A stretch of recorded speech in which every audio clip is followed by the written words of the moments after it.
This is Jason J. Lewis, the voice of Superman on Justice League Action, and you're listening to the Krypton Report. Welcome to a very special Krypton Report. This is part of our summer movie series. And what we thought about doing was, since it's Batman's 80th anniversary, we thought, hey, what better way to celebrate Batman's 80th anniversary than just review Batman films as our summer movie series? And along with that, we decided to do films focusing on the Joker, leading up to the upcoming Joker film in October. So now we are in place. It's time to talk about the second, maybe first favorite Joker film, 2008, The Dark Knight, starring Heath Ledger as the Joker, which has revolutionized and changed the Joker forever. And Solomon, Jania, Brian, and James and I discuss The Dark Knight. Okay, guys. Welcome to the Dark Knight Krypton Report. It's me here, Godzilla. And Mothra is sleeping. Mommy and Daddy and me, Godzilla, and Brian and James, and Phil, and what's Phil? Phil's not here. Phil's not here. Dark Knight versus Dark Knight and Joker and Two-Face. It's got Scarecrow, the Joker, and okay, Two-Face. We are going to look at probably, maybe arguably the greatest superhero movie of all time. Comic book based film. Probably the best Batman movie. I say probably because I kind of go back and forth between two. But as we continue our summer movie 80th anniversary Batman films today, finally, we're here, guys. The Dark Knight. Well, it's about time. And like I said, Godzilla's here. You just heard Brian. We also have the lovely James and the beautiful Jania. They're here too. Oh, making me blush. I'm lovely. That means I'm the beautiful James. I'm the lovely Jania. All right. It's Godzilla. So, 2008. Okay, so let's travel back real quick. Let's jump back to 2005. Did you guys see Batman Begins in theaters? Yes, I did. Yes, because I'm not some peasant. Okay. Did you feel like there was an excitement or a hype for it, or like there was this like buzz for Batman? Did you saw? Not entirely. It kind of came up. There's probably more buzz for Superman Returns than Batman Begins at that time. I agree. And see, that's what's interesting. I was thinking, like, we Batman. I feel like I liked Batman Begins when I first saw it. I bought it when it came out because I was actually at Best Buy buying a CD. It came out the same day. I was like, oh, cool, I'll buy it. But I feel like when they announced the sequel and the Joker, I felt like there was this whole change. Right. I mean, it was like the. You guys remember the viral marketing for this? Yes. Yeah. It's like when Batman Begins was announced, I mean, we were all excited about it. Like, your Batman purists were excited about it, but everybody else, I totally agree, was like pumped for Superman Returns because it had been so long since a Superman movie, and they were marketing it a little bit more. Batman Begins was marketed, as more mature type audience, but after that movie, because it did so well and blew people's minds, The Dark Knight was marketed way more heavily, and everybody was losing their mind. I mean, you got to think, this is debatable, but what was the worst movie? Which one was worse? Superman 4 or Batman and Robin? That's what we're coming off of. That's hard. It is hard. And that's a debate for another day. Do you guys? So, but I'm just saying this, okay. So we're going to fast forward. Did either of you see the Simpsons movie in theaters? Yes, I did. Yeah. Okay, so do you You know who remember you're the talking to? teaser? Do you remember the teaser trailer for this? That came out with the Simpsons movie? No. No, I just remember Spider Pig. Okay, so my brother and I went to see the I Simpsons was movie. inebriated when I went to see The Simpsons. I don't blame you. So it starts out with just a black screen, and it's blue fire, and you hear voices talking about escalation. And then Alfred says, well, you did it first, sir. You changed it. And then you hear the Joker kind of laugh in one line, and it pulls out, and all it is that bat symbol on blue fire. That's all it was. And that was a year to the day of The Dark Knight's release. Ooh. Okay. Now, skip ahead to December. Did anybody go see I Am Legend in IMAX just to see the extended Dark Knight trailer? No. See what? Did you see I Am Legend in IMAX? No. You guys But suck.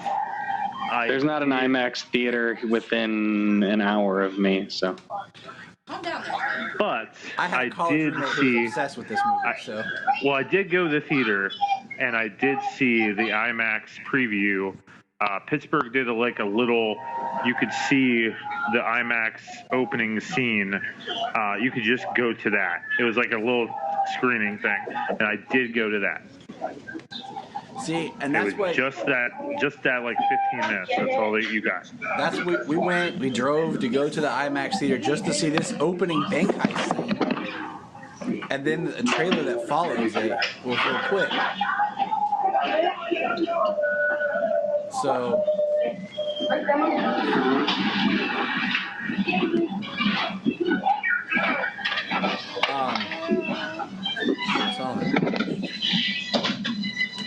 So we had that, and then, that was 6 months out, give or take.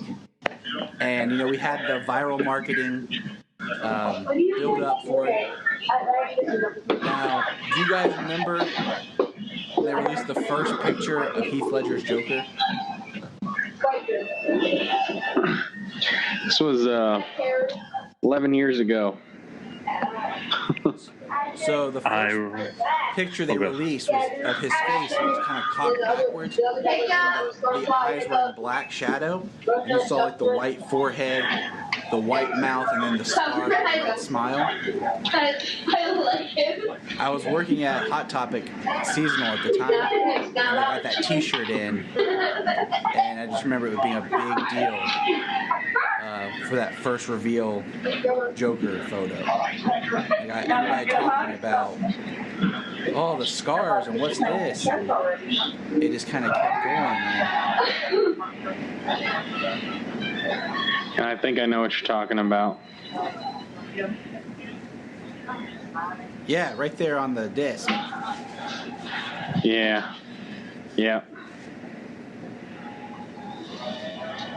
Yeah, I know I know that poster.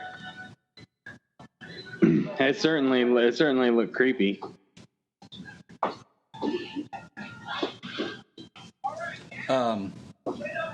So we had that. And then the last thing was it January?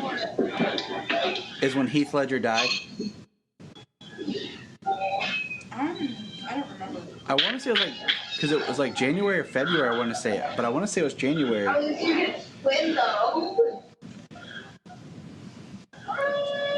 right, you check it out, Gio, for me. Oh, when did Heath Ledger die? Yeah, died January 22nd, 2008. Yeah. Sorry, I was already on it. Oh, you're cool. Yeah. So that's all the build-up. Solomon, why'd you move?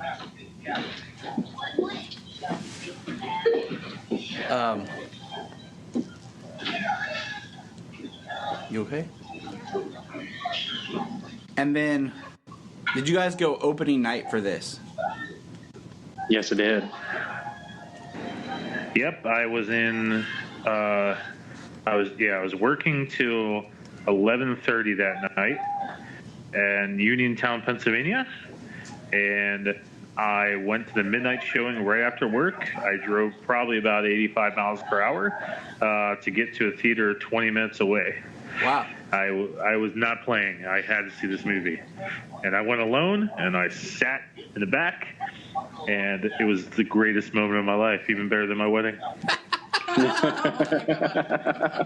You know one thing that sucks about this movie? One thing that sucks about this movie What?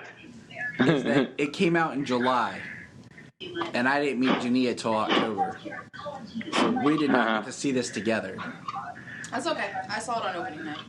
I know I did too with Jerry, but I'm just saying it would have been great to spend that with you because in a couple months I got to meet you. Aw. I met my wife in April of that year. And wait, this movie came out in 2009 or 2008? 8.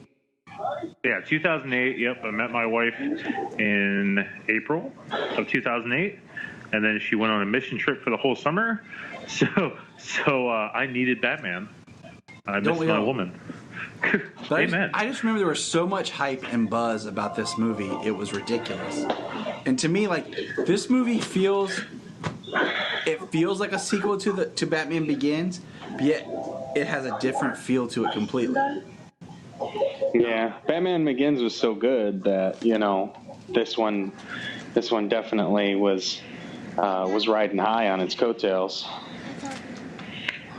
Now, Solomon, you're the youngest here.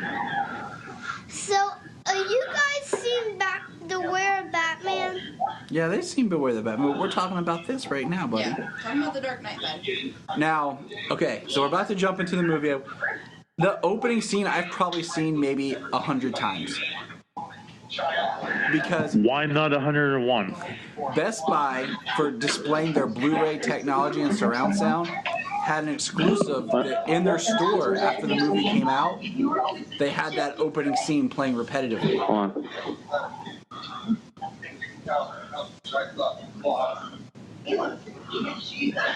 I've seen it a number of times on YouTube. I watched it a whole bunch before the movie had come out, after it got leaked or released online after it was released in the theater.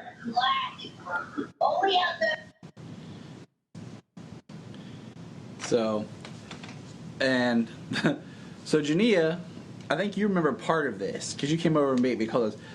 I was working at Blockbuster full time when the movie came out, which means we got it about a month before it hit street, and I rented a copy. And I think from the beginning of November up until January, somebody in the house had this movie playing. I remember that.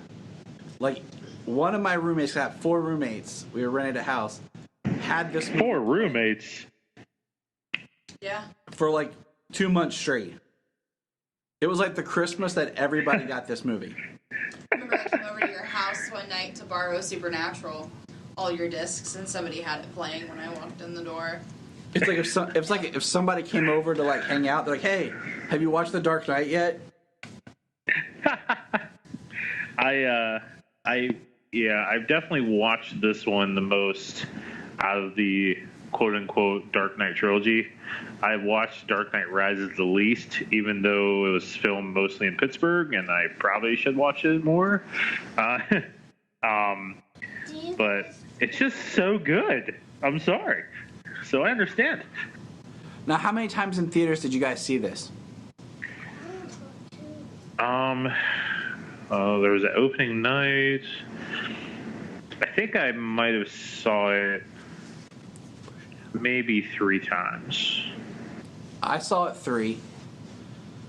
Maybe 3 times. The movie I've seen in theaters the most amount of times was the original Avengers movie. I saw that maybe 6 times. But The Dark Knight was only 3. How many times for you, Ju? I saw it twice in theaters. Yeah. It was amazing both times. I saw it one time. Yep, you've watched it one time on home video. I don't think you were born, man, when that came out in theaters. What are you talking about? What about you, James?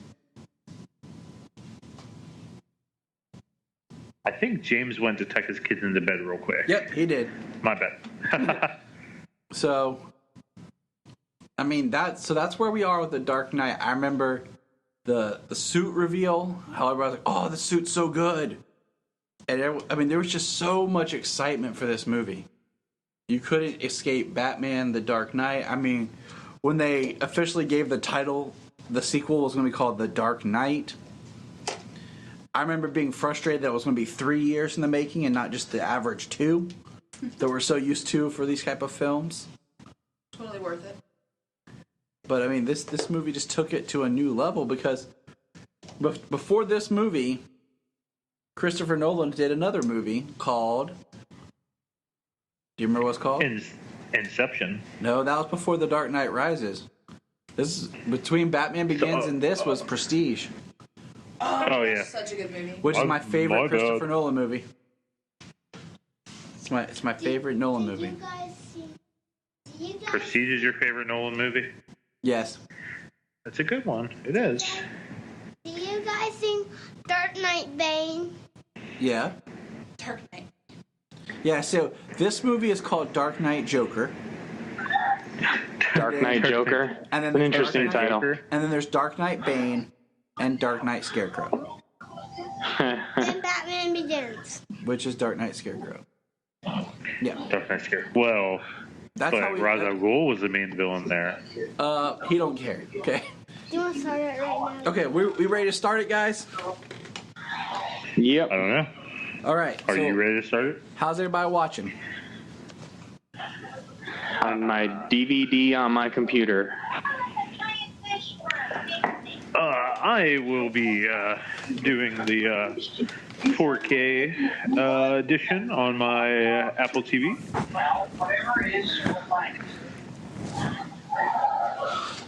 All right, and we are sitting in the cave with our Blu-ray player. With the movie pulled up. Heck yeah, I got all these movies. I got all these movies before I had a Blu-ray, so I just got them on DVD. I need to buy the Dark Knight trilogy on Blu-ray. I will just say that this Christmas that this came out, my lovely girlfriend at the time, she got me the Blu-ray player. I did. Aw. Yeah. Saved up for that sucker. So. Yeah, at that time, heck yeah. Yeah. Memories. All right. So we're at 000. I'm at 06. Because I'm for at whatever reason, my DVD, even if I drag it all the way back, it starts at 06. What are you looking at? I'm looking at like the Warner's lot.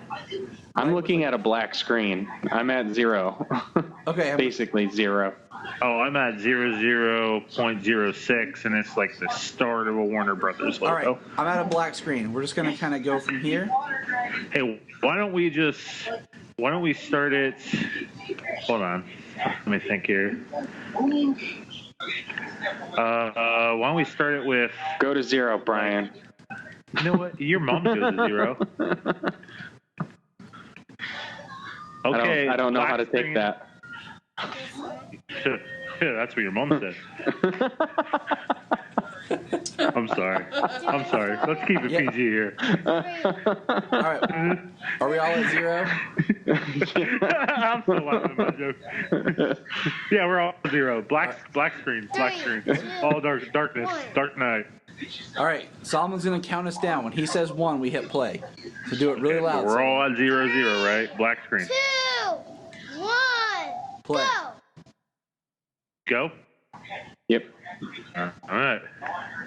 I am at Warner Brothers Pictures. Yep. Warner Brothers Wrestling Pictures. Whoosh. I am 9 seconds in, 10 seconds in, 11. All right. I'm Warner seeing Brothers Pictures. the legendary symbols coming up. Yeah, Yeah. me too. Yep. So first of all, We're pretty close. I like the fact that this is color coded. Yeah. You know, like the blue is used as like the identifying color of this film. Gold being Yes. what they used, like brownish gold for Batman Begins. Yeah. And it's so quiet when it starts. And then here's that blue fire smoke. And then there's the shadow bat symbol.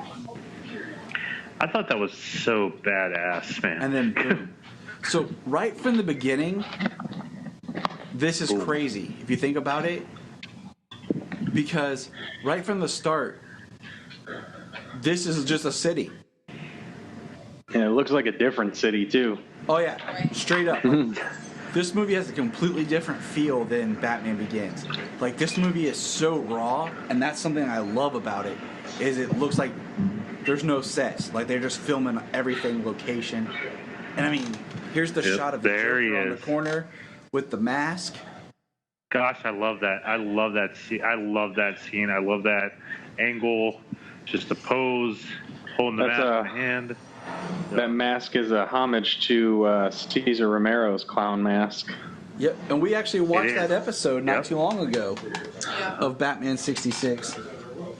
What was it? And then Pagliacci or something? Sounds about right. Homage. Yeah, in Batman Assault on Arkham, when Harley's digging through hers and Joker's stuff, she pulls out that mask too. It's used in the Hush cartoon. And what other Batman animated film had it where Bruce was at his computer and like you see Joker with that mask on? I don't know. Probably the Return of the Cape Crusaders, maybe. No. I don't know. Was it the Killing Joke when he had all the pictures of Joker, a bunch of different pictures of Joker up on the screen? Maybe. I mean, yeah, I'm trying to think. That's the one I haven't seen, and that's the one I haven't watched in a long time, and I think that's it. I know what you're talking about. There's a scene where he's sitting at the Bat computer, and he's, still thinking, doing investigations on Joker. I'm thinking it's the Killing Joke because of his escape and whatnot, but he's got all kinds of different pictures of the Joker up there, and I feel like these masks and that homage is kind of where they're at with the Joaquin's makeup. Okay, guys. Scarecrow's coming. Not yet, buddy. In a minute. Now, Jania, speak louder when you have a comment. You got to talk over three dudes. You said. No, I know. I just said I love how he just so easily blends in. He just fades in with everyone. And I'm going to say this right now. The best thing about this Joker is the fact that everyone thinks and believes that he's crazy, but he's the smartest, most tactical tactician that they have. That's because Gotham deserves a better criminal, and he's going to give it to him. Exactly. Now, how did you guys feel about just the fact that it was makeup and not the whole vat of chemicals and everything? I was fine with it. No, right here, his hair's not green. I was fine with it. I mean, I love how he cocks his head right there, and he just kind of looks at the dude he shot. He knows exactly what's going on. He knew that guy had more bullets. They would shoot the dude. He knows everything that's going on. He is a master tactic. Oh yeah, he was happy to have the bank guy, the bank manager there, take out a guy. Just one less person he has to rely on him or somebody else taking out.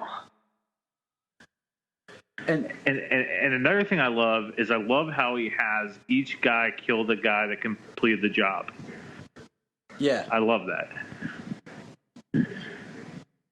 I'm watching with the captions on, and it's neat that they give them names for the clowns. Grumpy is the one that just got hit by the bus, and Joker's listed as Bozo.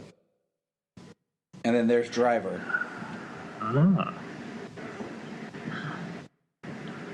He's like, get up, busy. That's a lot of money. I love how he shoots this guy without really paying attention.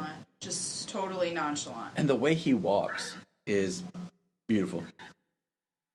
Now, as far as the makeup, how did you feel, Jania, about it just being makeup and not being the whole chemicals and all that stuff for the Joker? I think it just adds to it. I just think it adds to his character. It makes sense for this incarnation of the Joker. And that's... I'm with Junie on this. Absolutely. There it is, the reveal. You guys must be a couple seconds ahead of me. But he just said stranger to me and smiled. I don't know. And Okay. So my first problem with this, Yes. my first problem with this movie, and there's not many, but why the heck doesn't he just spit the grenade out? Joker. fear. I mean, a guy just revealed himself to wearing clown makeup and shoves a grenade in your mouth, and you're laying there watching him. I just take it as fear. I mean, And what's wrong with his right arm? He could have just pulled it out. And then the other problem is, why is the name bus driver behind him like, hey, this bus just pulled out of a bank? Exactly. You know? Yes. Like, this ain't right. This isn't one of our buses. I've thought No of one that says anything. every time. because it's Gotham. Yeah, me too. But I take the bank manager thing is just fear. I mean, have you ever? Yeah, been he's just frozen in fear. You're just paralyzed with fear. Right. And Well, when he popped out the shotgun, he didn't sound so fearful. You guys are dead. and part of it, He had a shotgun. he had a shotgun, Batman but suspects. he didn't realize the kind of person he's dealing with.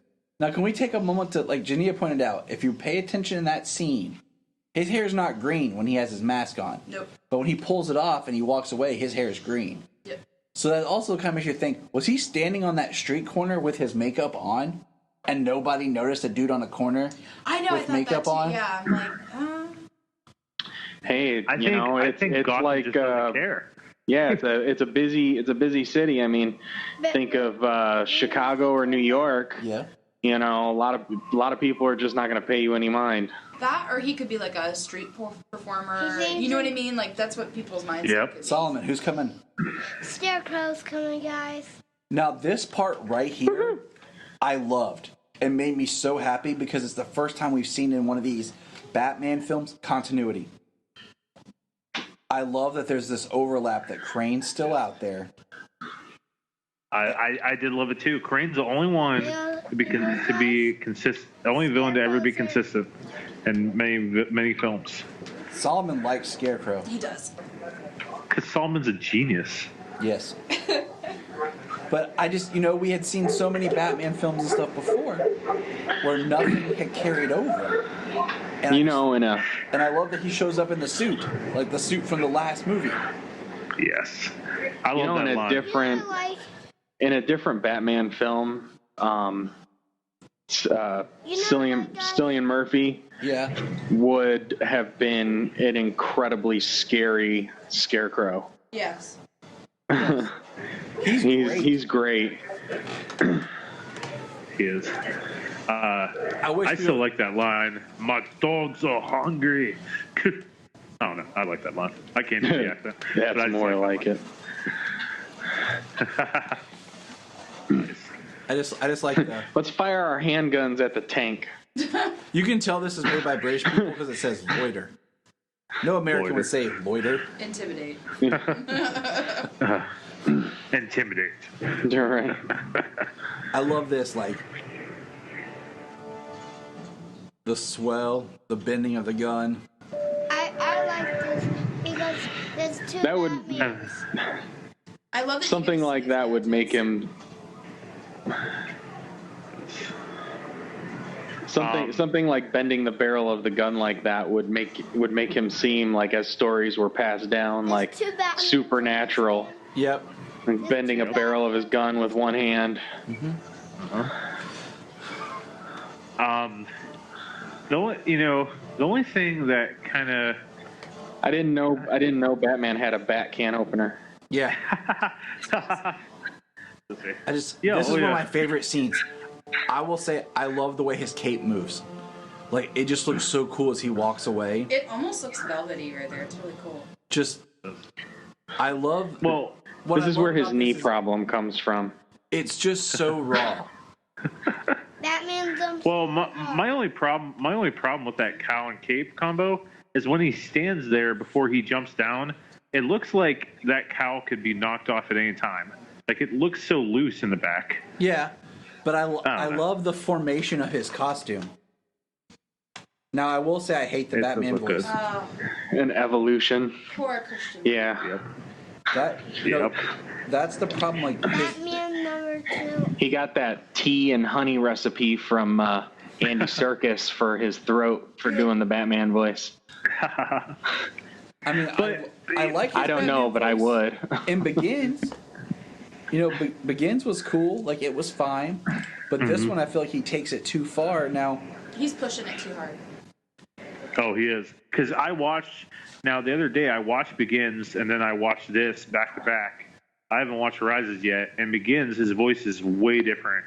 It's just a deeper voice, but you can still like see two different voices with Bruce and Batman. But in this, he's just trying too hard. Yeah. It's just one man or the tire mob. well, if you look, like, most of the time, like, the voice is okay because he just gives, like, 4-word sentences. Like, he's not giving a speech or really talking to anybody. But it's when he actually tries to yell or talk that... But Batman... Or when Batman's... Mr. Gordon says, hey, now, what's Alfred? Right there. Who was Alfred? Michael Caine. Or he says, That was Alfred? Why do you want to kill me? His Why do you want to kill subtlety me? and his facial expressions as Alfred, I mean, it's just so impactful. I love, like, even right there where he was looking at the bed and his just, like, disdain that he had for the fact that Batman or Bruce wasn't there in bed. I'm going to say... Just subtle. It was very subtle. There's been no bad Alfred. Yeah. There's versions you might like better, but you can... Honestly, every Alfred has been a great Alfred. Just Michael Caine just knocks it out of the park, though. Like, I can't really pick a That's favorite, but Batman. he's just really amazing. I agree. Yeah. I not hear the movie. Because it's got to be low. And I really do like, is it Sean Pertwee? Or Yeah. On Gotham? Yeah, Sean might be my favorite Alfred. And then Michael McCain really close behind. Sean's got that that edge of being a younger Alfred. Mm-hmm. And I like him. You know, guys, And I feel like, wait, we got this. I had almost forgot I don't like this Alfred. that in Batman Begins, the district attorney was murdered. Like, I remembered, like, he got killed. Oh, yeah.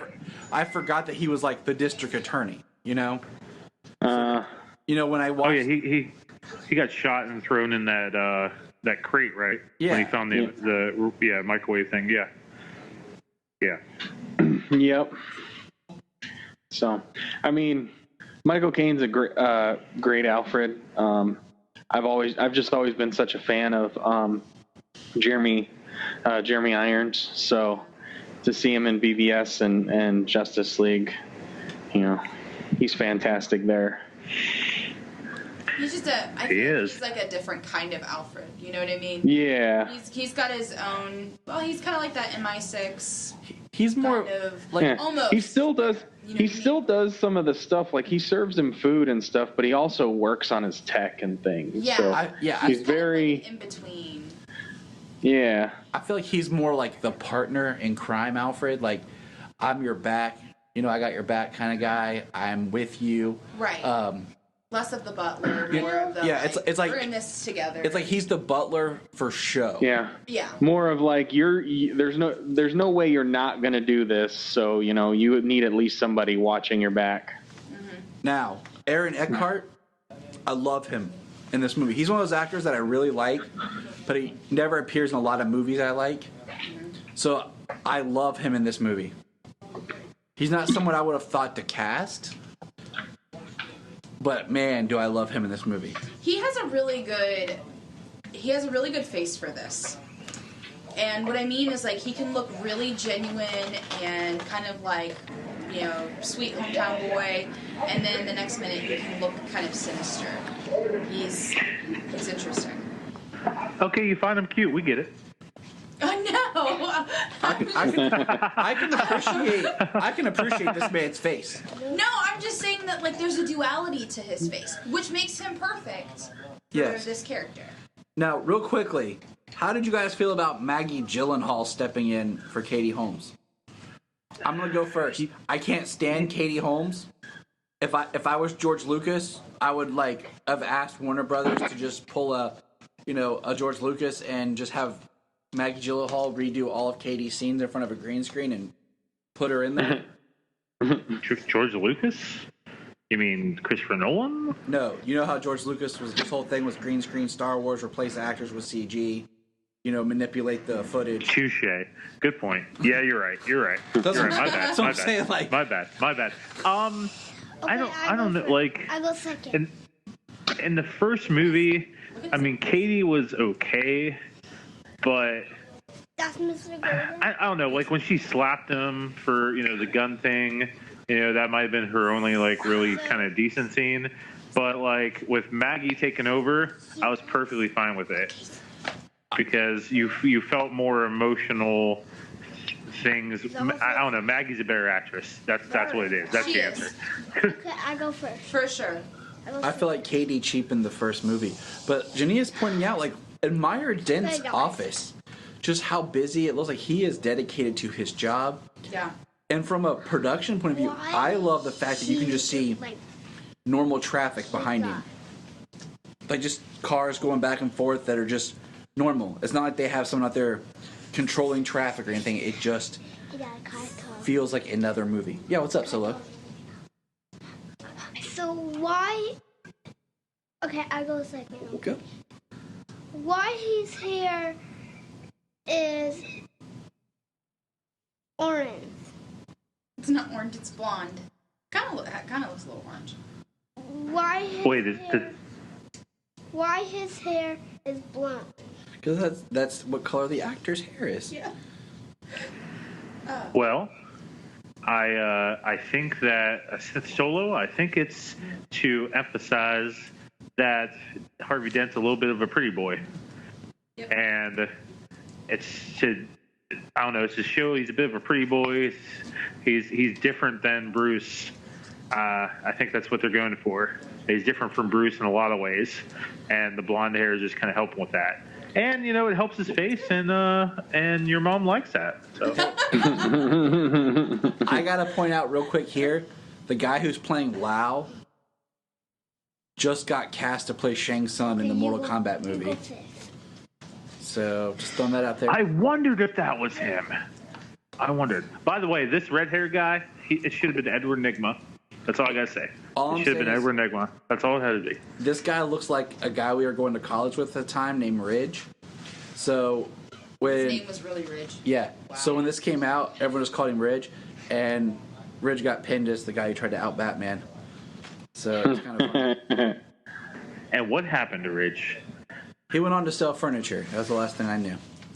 Is it really? Because that's what happens when you mess with Batman. Morgan Freeman. You know what I mean? Morgan Freeman as Lucius Fox is great. Amazing. I mean, once again, think about this. They did the same thing they did with Superman in the movie. Christian Bale is a really great actor, but he's one of those indie actors that no one had really seen. A lot of things. Jania knew him from Little Women. I had seen him in Equilibrium and Reign of Fire. But the general public didn't know his name, but all the people they patted around him, Michael Caine, Liam Neeson, and Morgan Freeman. Okay. Rutger Hauer. James, the ballerina. Yes. Wow. Do you know? How's she doing? I do know. I can't remember. I do know. She was one of the... What episode? She was in Smallville.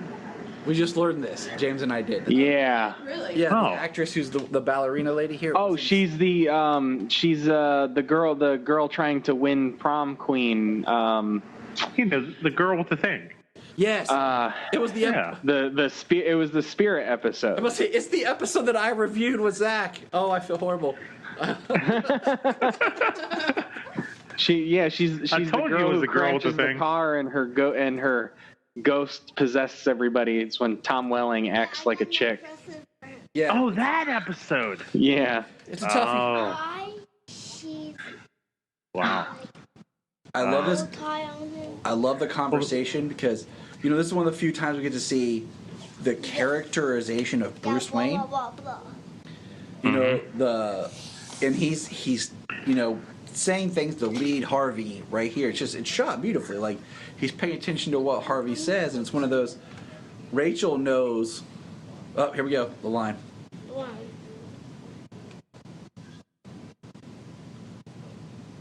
Man, that's a good line. Which line are you One of the talking about best there, lines Tyler? ever.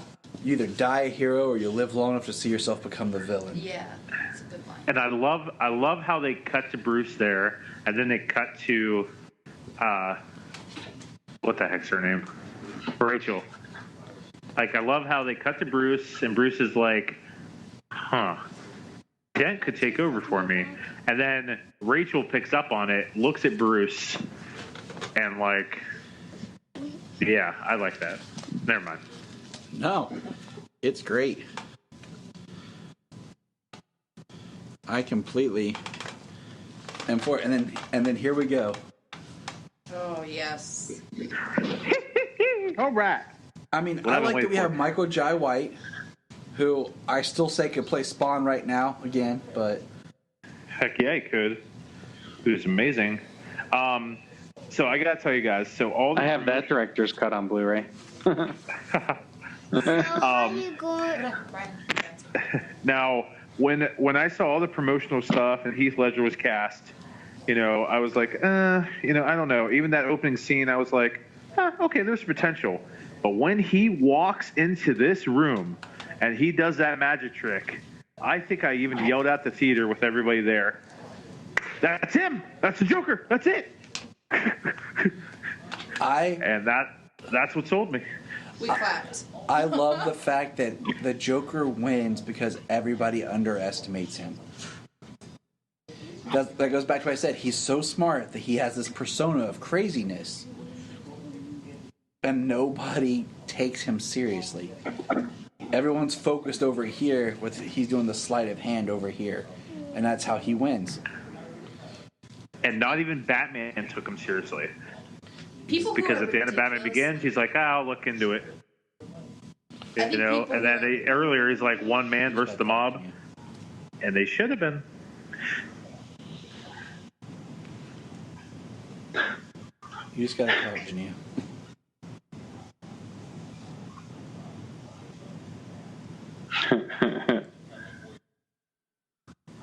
How about a bang? Joker doesn't talk like a Joker. He talks a little different.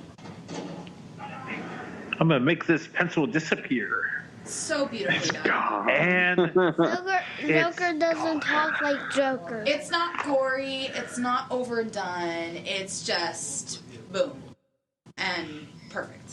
I don't know. Perfectly done. Okay, so I read a thing that was interesting. Okay, so you watch him, he does the tick with his mouth, right? Yep. Okay. And, you kind of think maybe it's about the scars or whatever. But I read a thing that was talking about the medications that they give for antipsychoses and things like that give you dry mouth. So, so that's just one of those things that adds to the myth of the Joker. Like, is it a reaction to medication, maybe? Right. Well, I also like the theory that he used to be like a soldier. Like he was like a torture specialist or whatever with extreme PTSD. Yes. I like that that's a theory that you can apply, but it's never given. Like, that's the beauty of this Joker, is there is no origin. And he feeds into that line from the Arkham Asylum comic where if I were to have a past, I prefer it to be multiple choice. Exactly. There's my line. That's what I live by. If you're good at something, never do it for free. Yep. My favorite I work in maintenance, ever. and everybody's always like, "Hey, can you fix this or this?" Well, good at something for a price. It's amazing how the black makeup around the white just make his eyes pop that much harder. He looks so good for his grandma. I feel like his makeup is very clear in this scene, like very, like a lot more crisp. And then, like as the movie goes on, I feel like it just kind of, well, the cool thing about the slowly fades. It's like so smeared in other scenes. The cool thing is about the makeup is Heath Ledger applied it himself. that was part of the character. Is Heath and Nolan decided that I did not know that. He himself would put his makeup on so that there's scenes, if you pay attention when he doesn't have his gloves, there's makeup on his fingers and everything.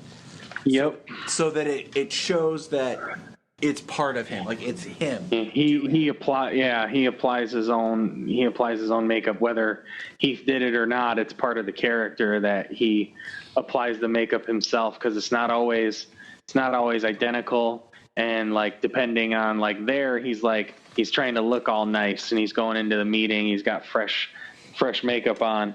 And then other times he's doing stuff and his makeup is smeared and running and all that other. I also think in that scene, in that meeting, is maybe the only scene of him as a Joker in this movie where you don't see Heath Ledger at all in him. It's like a totally different guy. Yeah, like when he pulls that mask off in the beginning, you can see Heath Ledger. When they're at the party, you can see Heath. But in that scene, I don't see Heath. I see someone totally different. I like if you pay attention to this scene, there's parts where Dent is talking and his face is half in shadows and stuff. And this is another example of the spin camera being used effectively.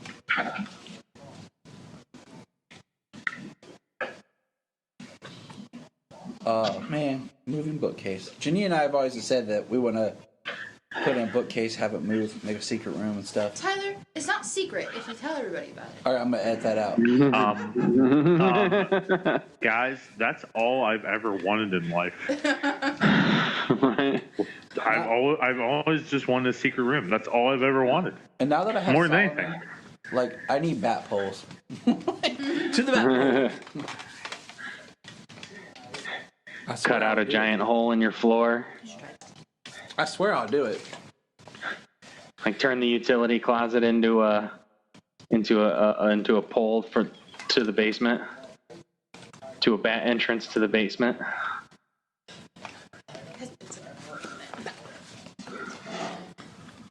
Janine's trying to poison me. I didn't expect you to do that. She just had me try this drink. She doesn't. Just know that if I die, my wife did it. Oh, whatever. You're the one with the recording. How can we do that? I mean, this is a cool scene. Part of me is like, I could do without of it. I mean, I get it for the story. Like the idea that Batman has no boundaries. Performance canceled. And everything. You're talking about the actual part on the yacht? I'm just talking about him going after Lau. Like just this whole middle section of the idea of him leaving Gotham, him setting up his alibi. Yeah.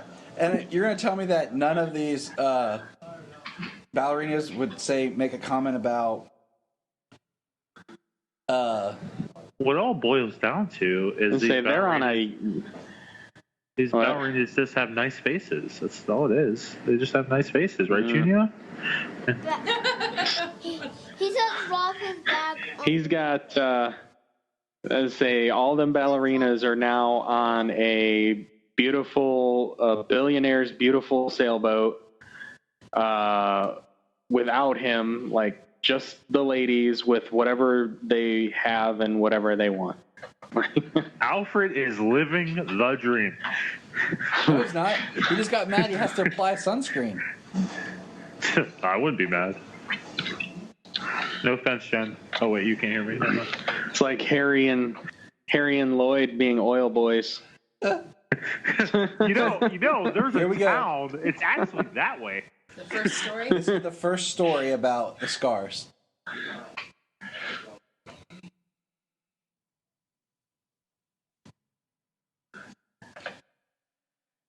I wonder how Michael Jai White would have been like if he was actually like fearful. So the Two-Face right. He's on here. Yeah, Two-Face he's later. Yeah, this is remember this is a grown-up movie. Yeah. You're cool. Yeah. But I'm a girl. The licking You're of the why? lips. So serious. You're still a kid, but you're awesome.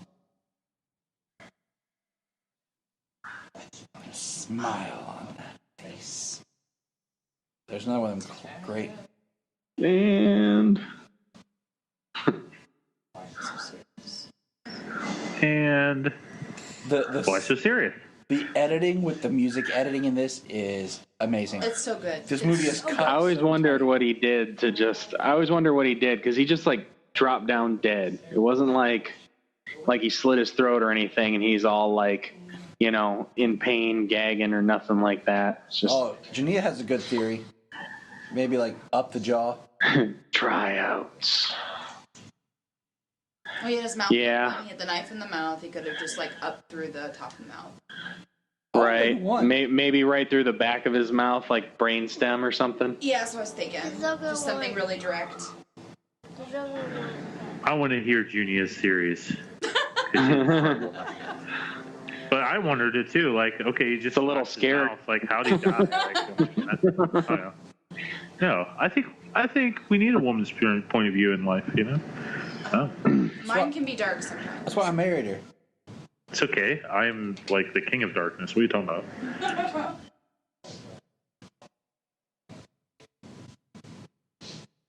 Okay, and the cell phone thing, that's the next thing that kills me. But it anyway. don't bother me. I mean, he dropped one off and like he purposely had it out so they would say something to him so then they wouldn't think to check him for one. Yeah, but like when he returns, when he's walking past the guard, the guard's like, "Your phone, sir." He's like, "Oh, I have mine right here." The guard's just like, "Oh, I guess I didn't take this from you." Oh, okay. Well, Right. I didn't take this phone from you, and wait, you're not supposed to have a phone in there. Yeah, we could. But have a nice day. We could have cut that scene just so we wouldn't. Exactly. Exactly. Worst security guard ever. Mm.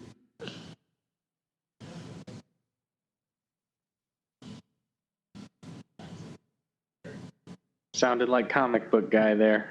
Yep. That's what I was going for. There he is.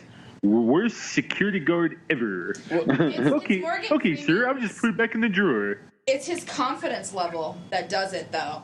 You know what I mean? Like, if he had hesitated on it, the security guard would have had a reason to ask questions, but he was very confident in it. Well, funny. It's Morgan Freeman. It's God. It's the voice of God. What would have been interesting is if that guy had just given that phone to like a friend or something, like they hadn't kept it there. Like the phone was like, or the guy like threw it away or recycled it or something. Just like, wait, what's this sonar? It looks like a dump. Now, I mean, this is an awesome shot because I remember this from like I think the first trailer. Yeah. We got the spinning camera and like. The whole purpose of this trip to Hong Kong is this scene. That's it. Right. That's all it's about. I like this. That's my favorite movie. Yeah, I like this scene. Like here, like this action piece. I like seeing him put the cowl on because I always think it's unique and neat when you see like Batman remove parts of his costume and it looks functional. Right. Well, it's like the first time that he has a functional suit and he can actually remove a piece and put it on while shooting at the same time. We saw him. He took the cowl off in Begins at one point, didn't he? When he got Rachel in the basement or something. Like we saw him pull it off. Yeah. After he gives her big whole the piece. antidote, he takes it off. Yeah. Well, it was also the reveal of his brand new costume, his brand new outfit. That's the reveal of it. Is that he puts the cowl on like a helmet, as opposed to you never saw him put the cowl on. The only time you saw it was when he took the cowl off at that one point.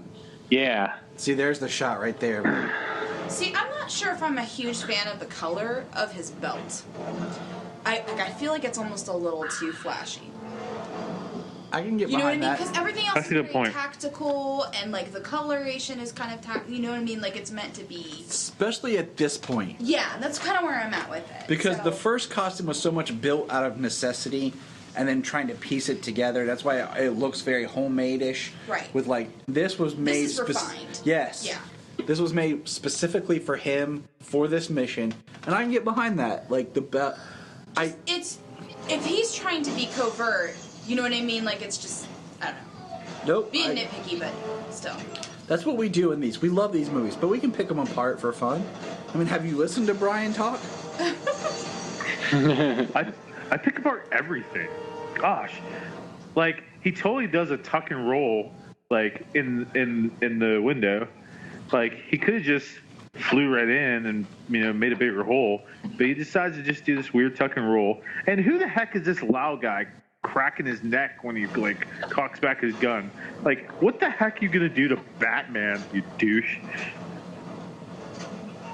I'm just now going to pay attention to his belt. Like, sorry, it just was one of those moments where he was standing on the side of the building, and I'm like, man, that's kind of flashy for the lights and like his whole mission. We got the SWAT coming in. I'm with Junie on this. The belt is too flesh colored, and he should probably be wearing some maybe dark blue or gray trunks or something. He should just have a black belt. Something like that, or even a bright yellow or gold, something like that. Like gray or something. A matte gray, yeah. Well, the thing is, perhaps if this Batman ever had his cape wrapped around him, you wouldn't see the belt so much. Right. Yeah. Well, I think it's interesting. He has the bat symbol on his chest, but it just blends in. Yeah. It doesn't pop. That's kind of why I'm like, that's. Yeah, not made to stand out. Everything's made to kind of work and function and kind of fade into the costume. Okay, guys, I'm freaking out right now. My wife totally took the dog in the bedroom, and the bedroom door is shut. But now all of a sudden, my dog has just appeared to the right side of me, and I don't know if my dog Sherlock can phase through matter. I don't know what's going on, but I just got scared, and I'm freaking out, man. Okay, moving on. You'll be okay. Okay, so in this scene especially, I'm really happy that we don't have Katie Holmes, because Katie Holmes would have not been believable in this scene. She wouldn't have been BA enough to handle this. I agree with you completely. I also feel like when Rachel dies, if it had been Katie Holmes, I would have been too excited and would have been cheering. Whoa! They took a poll before they cast Maggie Gyllenhaal. Said, "Would you guys be happy or sad if she died?" They'll be happy. No, can't use her. She dies? Spoiler alert! What the heck, guys? This is a thought you said this is. I have an 11-year-old movie, Brian. Too bad. I was not familiar. Spoilers with are implied. This movie. I had not seen too soon, guys. Too soon. I forgot she was in Donnie Darko, honestly. So technically, that's something I'd seen her in. She just has a. I forgot she was Jake's sister. She might not. Kind of a unique last name. I agree. I love that. I don't know. I see what you guys are doing. It's such a politician answer. I don't know about Mr. Lyle's travel arrangements, but I'm glad he's back. We hired the clown. He was right. Godzilla, you ready for bed? Godzilla Patrick. 10 minutes. Have you ever walked into a restaurant where every single mobster was eating lunch or dinner? Well, because I haven't. I live in Columbus, and I'm Ohio Italian. You're Gordon. Area. 2, have you not heard of a mob restaurant? They probably own the restaurant. It's one of their upfront legitimate businesses. All I'm saying is, my Italian family, you won't get them all in one restaurant. Oh. Idiots. See, the subtlety of the... Way to perpetuate a stereotype. Hey, I can say what I want. I understand. Okay? Mozzarella. Gabagool. Just because you can talk like Mario. No, I'm just messing with you. It sounds like It's Mario. me. It's Mario, guys. Okay, can I say something?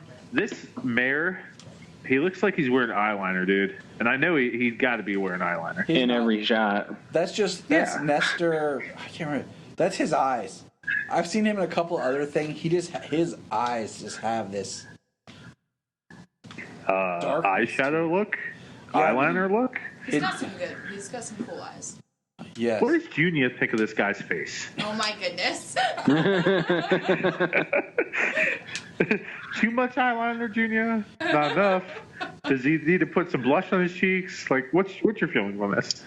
I like his suit.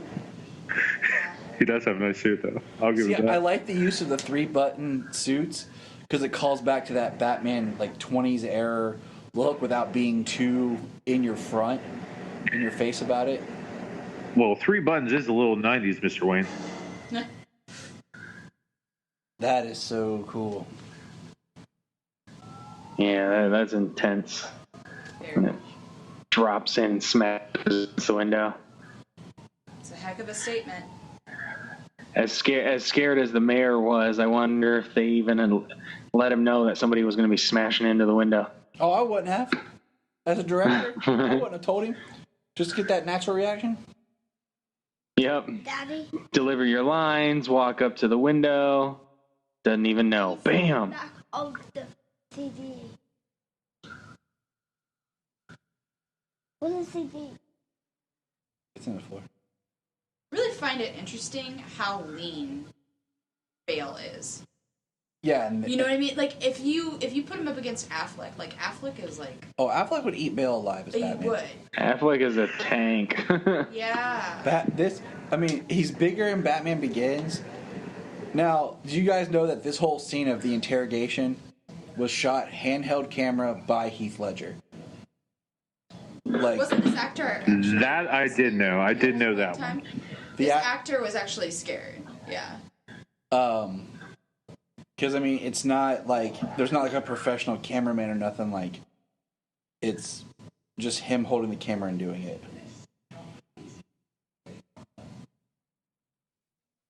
I remember you telling me.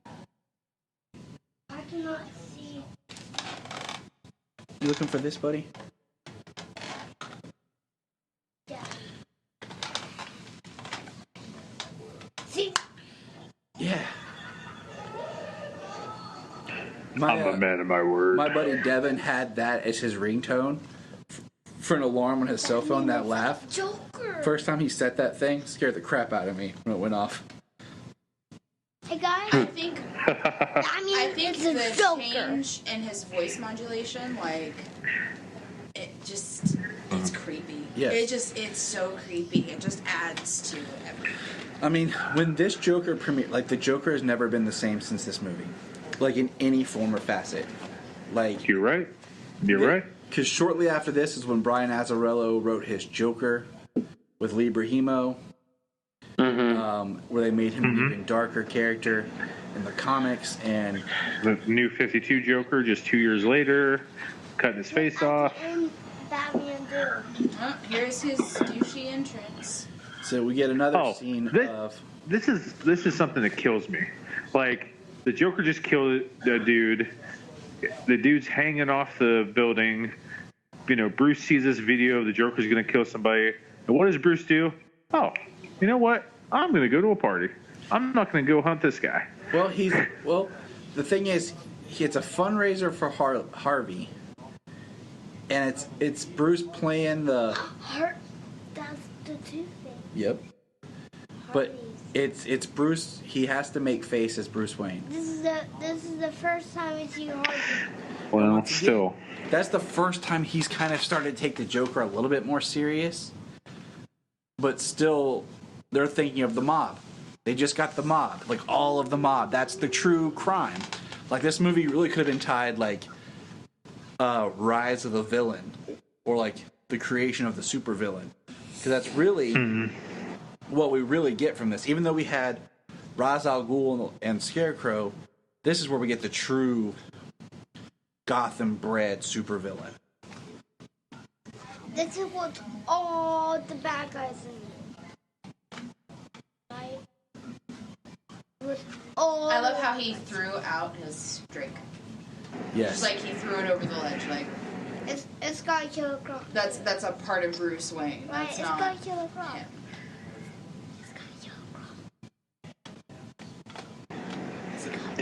You know, another thing that kills me about this Rachel is how she just strings him along. You know, she was never gonna be with him ever. Batman or no Batman. Right. It's because she had already moved on, and she was, doubting it herself.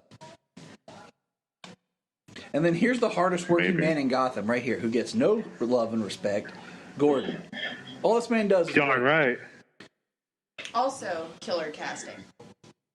Yes, we've kind of brushed over Gary Oldman's casting, but he has that. I don't know. He's just such a great actor. Period, that he can disappear in a role.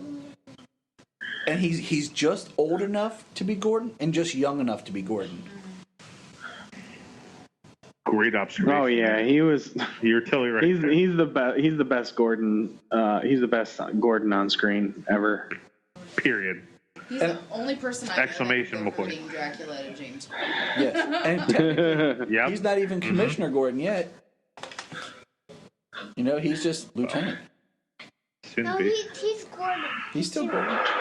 He's Mr. Gordon, Daddy. Yeah, I love Gary Oldman and everything he does. He is amazing. Mr. Zorg. I have not watched it in a very long time. That's one of my first memories of Gary Oldman. Mr. Zorg. I think. Okay, what year did that come out? Because it's either that or Lost in Space. Lost in Space was 97. Okay, yeah, it's a toss up between those two. Yeah, I'm because I know I saw them both. So my first Gary Oldman was with Dracula, same as Junior. One of my first that I can remember. 97, The Fifth Element. Okay, so those came out in the same year, so yeah, somewhere in there. Oh, yeah, Fifth Element. Bram Stoker's Dracula was in 92. I know I saw that too. I didn't see when I was pretty young. I didn't see that movie till I was way old. In my yesterday. Wonder why. And the Lost in Space film was 98. You know why I didn't see it? Honestly, because I wasn't that interested, and I was a little creeped out by it. My dad would have let me watch it. Squeeze. Yeah, Keanu Reeves. That's all I needed. Yeah, true. Keanu Reeves, Winona Ryder, and Gary Oldman. Do those cops look that surprised when it blew up? Nope. They looked up, but Anthony their reaction was Hopkins. kind of like, eh. Because they're part of it. Yeah, from their lack of reaction, I always figured they were, they were in on the fact that she was living on borrowed time there. This is a scene that at that gun blast, the sound editing is beautiful.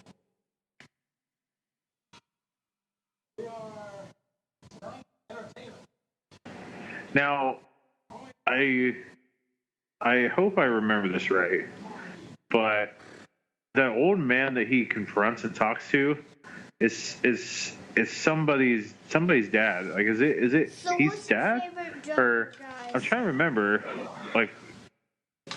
remember. There's something about the old guy he confronts. Yeah, he confronts. I'm trying to remember too. There's something significant about that person. I love how he throws out his drink, then takes a drink. Yeah. A scene with Bruce walking through the hall there for a second. Almost That's the looking Joker. from American Psycho. Yes. Okay, I wanted to say about American Psycho because it was watching American Psycho before Batman Begins that completely sold me Christian Bale as Batman. The interesting thing, though, is he did The Machinist before he did Batman, and he got, scary unhealthy. Yeah. I did not when see he The did Machinist. You have not seen The Machinist? Oh, my God, dude. Christian Bale, okay? Christian Bale's what is he, 6'1", 6'2", like 220 pounds, give or take. He got down to 100 pounds, dude. What's your favorite? Jesus. My favorite. Yeah, he lost like 90 something pounds to do that, and he was skin and bones. You could see his ribs from every angle. Like, yeesh. Yeah, it was like disgusting how skinny he got. Like, this scene is actually creepy. Like, the sound of just that his theme billowing. Solomon, what do you want to ask James? James, what's your favorite Joker? Oh, that's a tough one, because it can change. I mean, probably, well, for all time, it's Mark Hamill. But between Heath Ledger and Jack Nicholson. Yeah, and Caesar. Don't forget Caesar. Well, of course. I mean, Caesar paved the way. I mean, you wouldn't have Jack Nicholson if you didn't have Caesar Romero. But you know, you got to be in the right mood to watch 66 Batman. It's always good, but sometimes you can watch one episode, sometimes you can watch 5. You can't watch 5 because there are 2-parters, dude. You gotta see what happens. You gotta watch 6. Yeah, you got a point. So where did Batman come in? Like, he waited for the right line to say something? Right, and how did the he went and got a snack. Nobody saw him. It's not like he dropped in like, you're gonna love me, and just like dropped in. Well, did you see that shrimp lineup, man? He's got some shrimp, wait for the line, checks his flesh-colored belt. I love how we have like some classic Batman and Joker echoes in this. Like, Batman's got some like gadgets that he pulls out here and there, and then the Joker's got the knife and the shoe. Like, seriously. Yes. Thank you, Junior. Yes. I love this. Very pointless words. You're really not supposed to be laughing, but it's you can't help it. Like, it's funny. Why does the internet have such a problem with this? Like, so what happened now? The Joker just left? Yeah. He was there to kill Harvey Dent. He didn't get to kill Harvey Dent. Yeah, but why did the Joker keep searching for people? Yes. It was chaos. That was the point. See, I like this. Where he just says he's safe. Like, he's not talking in the Batman voice. He's just talking to her. He's safe. Nobody's standing in front of him.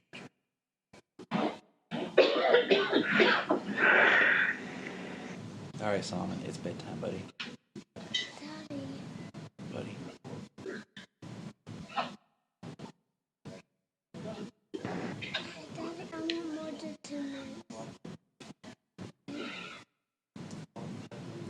It's time for bed. Go to bed, I said. It's 10, buddy. You big boy, I know, but you need to go to bed.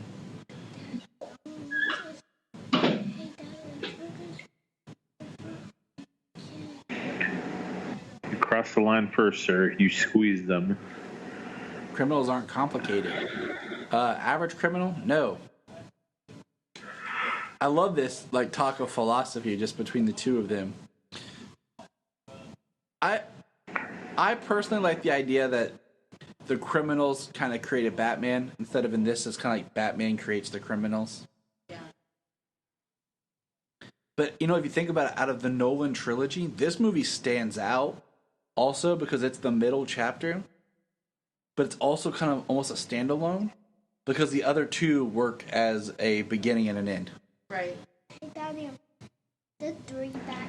Mm-hmm. Yeah. So it's real, it kind of makes sense, for him to become Batman in this to fight against the mob because of how in Batman Begins, how crooked the city was, that he saw firsthand how the rich and the criminals controlled the city, and the good people and the cops were doing nothing or could do nothing, and so he creates somebody who could do something.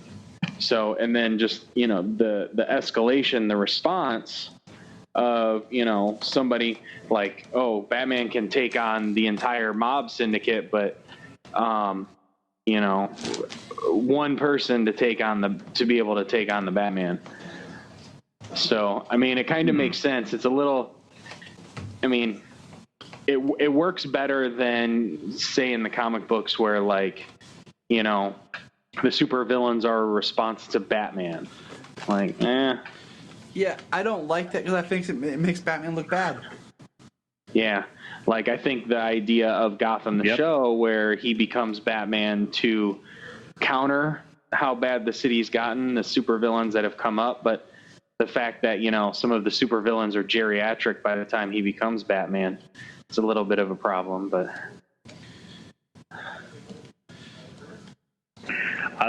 I love how Batman says to Gordon, I need a few minutes with the scene before your men contaminate it. Like, I'm so much better of a cop than you guys. This whole thing right here is like the one scene that people call out of him being a detective. I still don't think it makes a whole lot of sense of how he does the fingerprints thing. Thank you. No, I'm not. Yeah, I never got how this is what is supposed to be going on here. I mean, this is cool. As we hang out in the Bat bunker, you know, instead of the cave. That's one thing that's like harsh for me with these series. Is so much stuff is there and then glossed over. Like, oh, they had the Bat cave, but we're not using it now. Yep. And I don't know. And also, like, and I'm with you guys. Like, the bullet thing it didn't make, like, if you want to show the detective skills of Batman, it just seemed really off. Yeah. Like, okay, so he's just holding this picture of this bullet, and he goes to these different, like, concrete blocks. He's like, oh, yep, that's the one, okay. And then, oh, you're a detective. No, you're just someone that looks at a picture and looks at that. Like it could have done it so much better. And it's the only case we really get in all these movies of him really being a detective. So, yeah. Here's our favorite meme with you know, him trying to out Bruce Wayne. Yeah.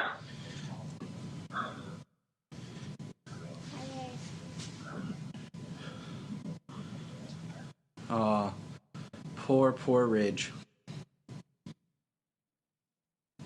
Man, I have not watched this on my Blu-ray in a while. Sometimes I forget how crisp Blu-ray is. Because I get so used to streaming everything and, you know, living in the country, our internet's not always the fastest. So. Right. I hear you. Right, Jania? A silent guardian. A watchful protector. Dark Knight. You're funny. Yeah, here we go with the reverse engineering. It's one of those things that's like, it's cool, but I'm like, yeah, that doesn't really make a whole lot. But still, but who's doing the work? Who's really doing the work? Lucius. Well, I mean, I do like the fact that if you think about it, this with Lucius, Alfred, and Bruce kind of make up Team Batman. So that when we get to Team Arrow and Team Flash, they have this kind of idea of a group working, not just the one hero. It does make it a little bit more believable that Batman has a team and not just him by himself. Yeah. Yeah, that's true.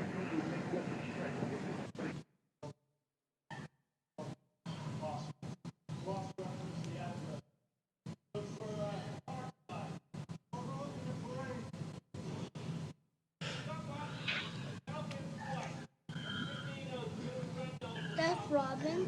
Nobody. Sadly, there's no Robin in this. No Robin in this? Nope, just Batman and Alfred. The red is interesting, though. Very obviously for Bruce Wayne.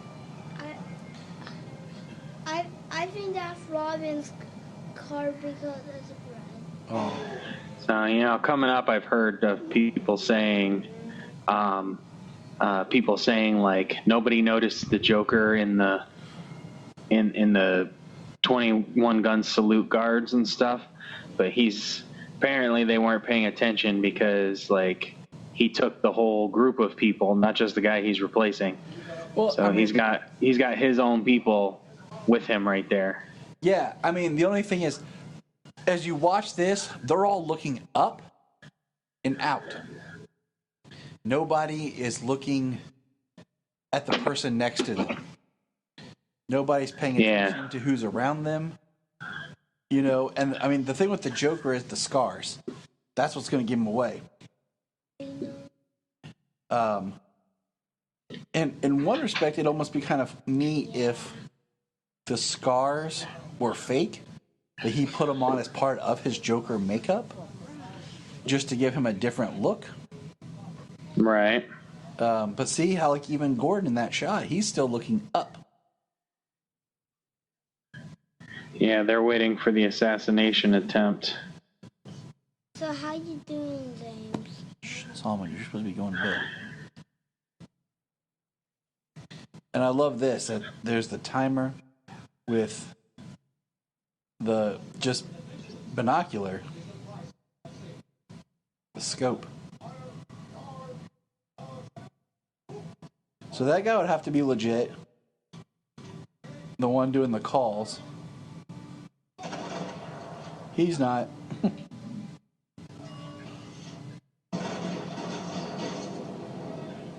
Ooh.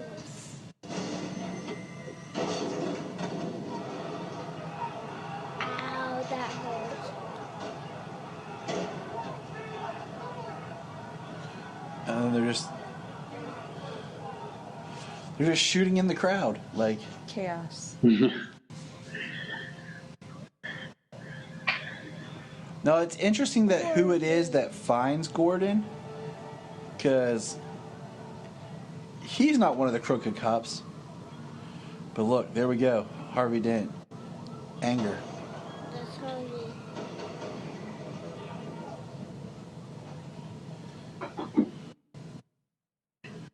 That's Two-Face. That's Two-Face. Hey, there's Abracadabra and Polka Dot Man. That's the one. I was trying to remember. I was like, I know he just got cast in something. Yeah, James Gunn's Suicide Squad. I never thought I would. They're going to do Polka Dot Man. Yeah, right. But I'll tell you what, though. Tom King gave a very heartfelt, amazing story to Kite Man. So. And there's Barbara. And then there's the psychopath, Jimmy Jr. What's that kid name is? Jimmy. Did you ever read Black Mirror? No, I've heard of it. The story that Scott Snyder did about James Jr. and the psychopath of what he just becomes. Very scary, creepy. I've heard of it, but no, I've never. James is so bad. I love this. And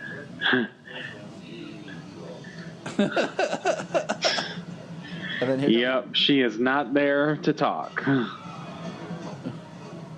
Not his wife, not his family. She's not there to talk. And then Batman's at the club. That's how them mobsters are. I feel like this scene is like an ode to Joel Schumacher. All right, bright colors and flashes. Right.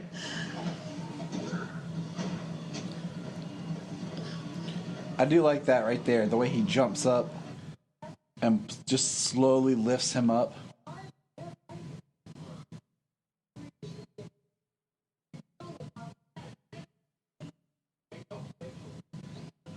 See, this is where Harvey starts to see.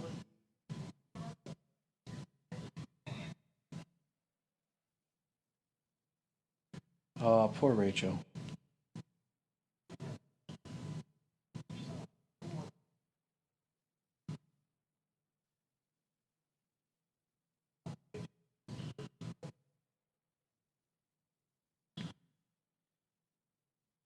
Bruce's penthouse. It's the safest place in the city. I love that. This is where you start to see Big Bad Harv.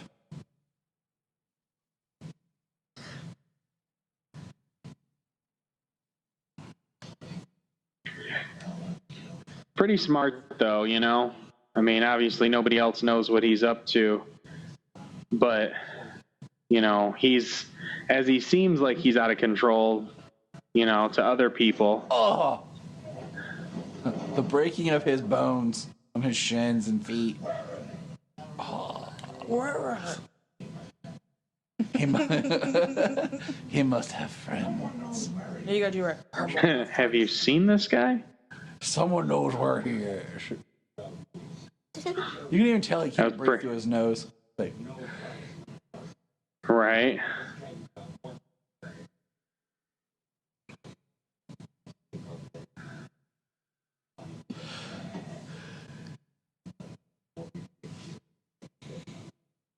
I'll get you. It's like he swallowed a golf ball and then was trying to be Batman. Like, I wouldn't. That barrel would be hot after he shot that, so technically it should be burning that dude's forehead.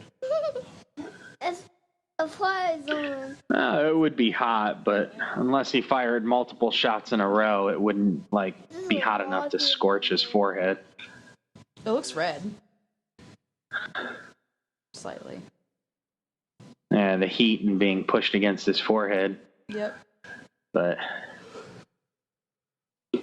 Plus, if he's, you know, got psychotic issues, he might not really, you know, react to that kind of pain. Yeah, true.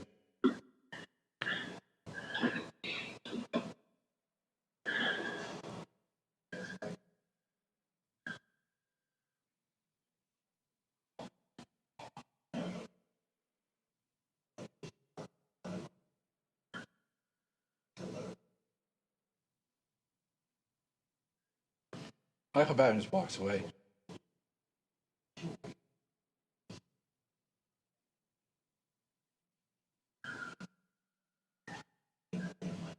Like, we're all silent because, like, it's just such good scenes. yeah, it is. Like, I'm just drawing, like, yes. When you actually hear him talk, he's, you know, saying something meaningful.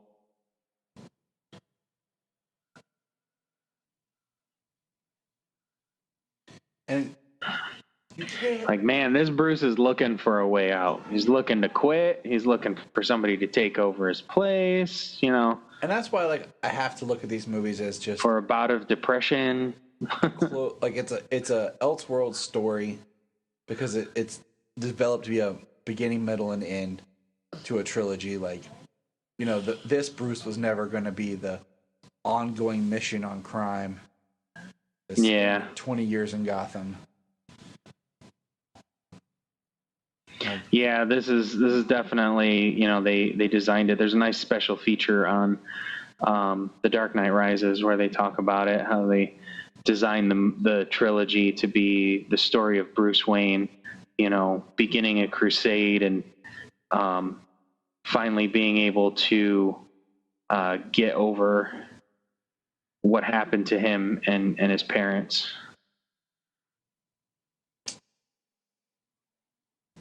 I'm judging her really hardcore right now. As you should, Jania. As you should. Yeah. This is at the end, Daddy. She's terrible. Absolutely. It's like Phantom of the Opera all over again.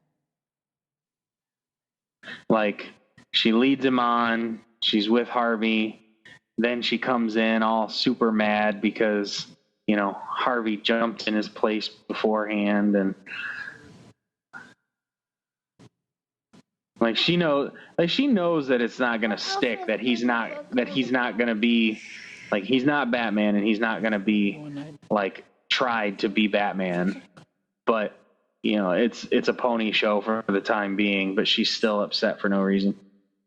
Like, she would have to be in a position to understand as the assistant DA that he's not going to be going on trial for being Batman. Right.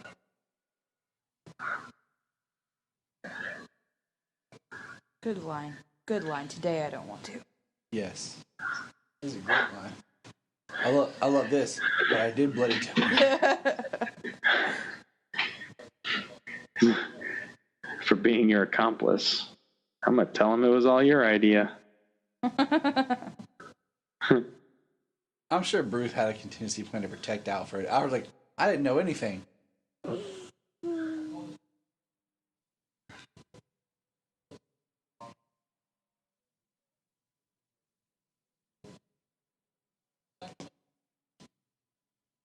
See, I just love the way that everything's shot around these windows. So much natural light. Just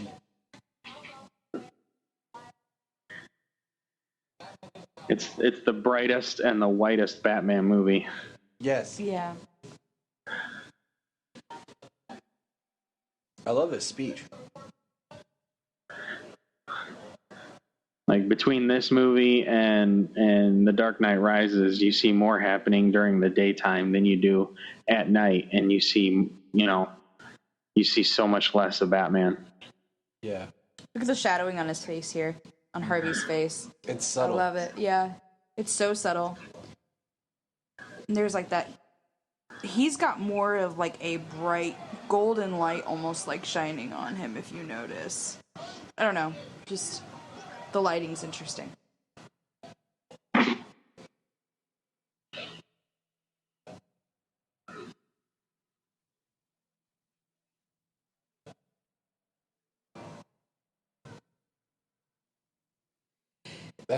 Everybody's like, what? Rachel just looked up. That's just a dumb looking face. It's not that. Is that It's not Batman because he doesn't have black hair. yeah, oh, he's not Batman because he didn't have black hair? No. Solomon, you would definitely not like Ian Glenn. That's a discussion for another day, James. Yeah, it is. I like, if you pay attention, I like how Harvey always refers to Batman as the Batman. Because that's his proper name. He never says the Batman. Batman. He just says the Batman. So he said, arrest the Batman. I'm the Batman. Can I be like the Tyler? Can you refer to me as the Tyler? Absolutely not. Okay. Worth a shot. On my The response I expected. On my birth certificate, it says the Brian Peters. Can I be the husband? You can be the husband. All right. The one and only. Hey, one of Brian's favorite points to complain about's coming up soon. Yep, it sure is. Because it makes no sense.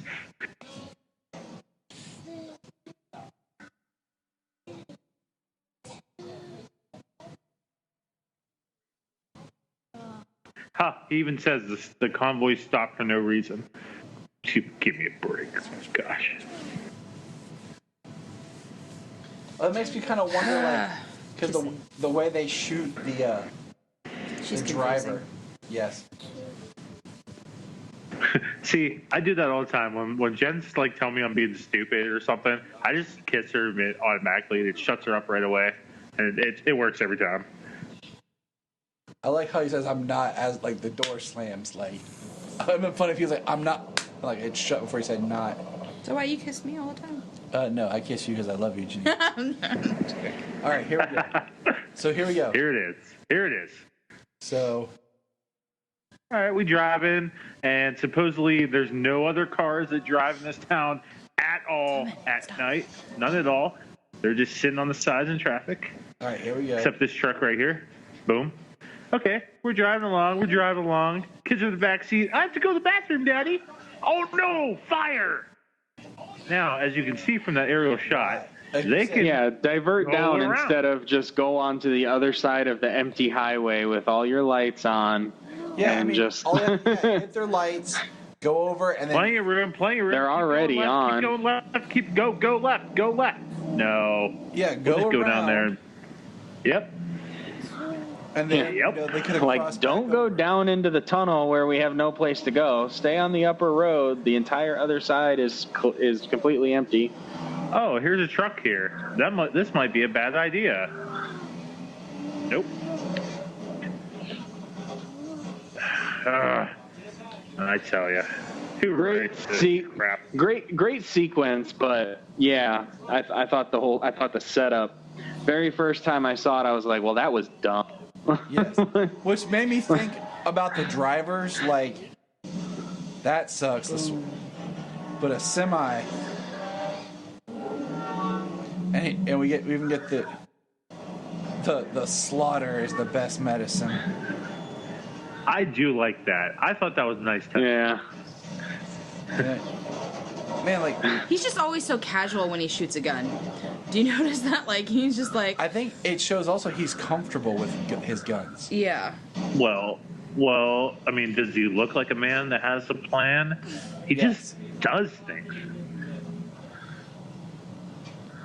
Everything's methodical with him, though. That's the cool part about it. Doesn't seem like it should be. I'm with Junie on this. I could go. Well, go do that. Go on, dude. You got it. Go, little man, go. It's like on Shawshank Redemption. You don't need my permission to go to the bathroom. All right, so the bathroom is a dangerous thing. Can we just say Makes that a man go insane. Batman might have taken out the garbage truck driver? He's dead. Yeah, he's flat out dead.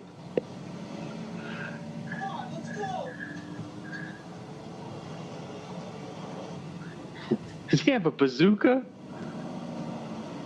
Yep. That's what she said.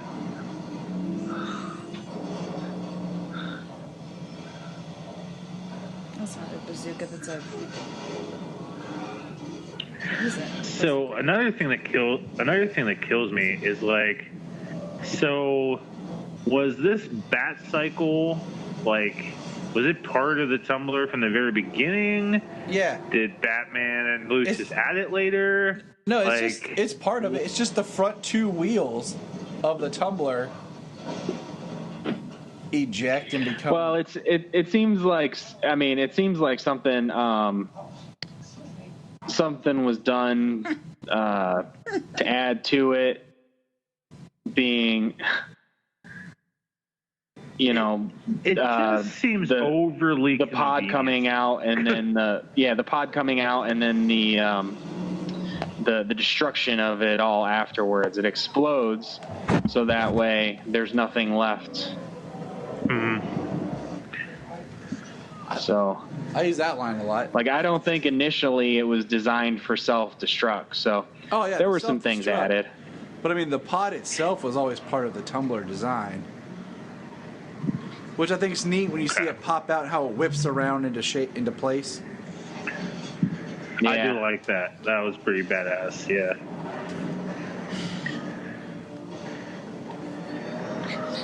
No, what I think is sweet. Interesting, just in our conversation here, this car never gets called the Batmobile. It's always the Tumbler, and that saddens me. Yep. That gets called the Bat Pod. Yeah. I mean, and then his plane just called the Bat. Yeah, that was stupid. Taking everybody's beer. Taking the Bat Pod there. Broad daylight. See, now when he's driving through that and he blows up those cars, like, obviously there's traffic. Did he just like blow up some cars with some people in them, flip them over and crap just to get through? Oh, and the traffic now appears out of nowhere. Keep that in mind too. When they're starting on that, like, when they're starting to drive and there's like the fire truck, no traffic, no cars. Then all of a sudden there's cars. And you're gonna tell me that he didn't kill nobody right there? Uh-huh. Precisely. And an innocent person at that. Not somebody he was chasing and firing at him, but... Mm-hmm. Yep. Is it safe that Harvey Dent's riding in the back of a police truck without a seatbelt? Normally they strap them in pretty good. Right there. Just shooting bullets. that glass. Now this is sweet looking. Okay, it is. The lighting's cool, and his cape and everything is really cool. And it's him being in a public place, right? Yeah. I love the Joker as he's driving. Just the hyena sounds. He's having fun.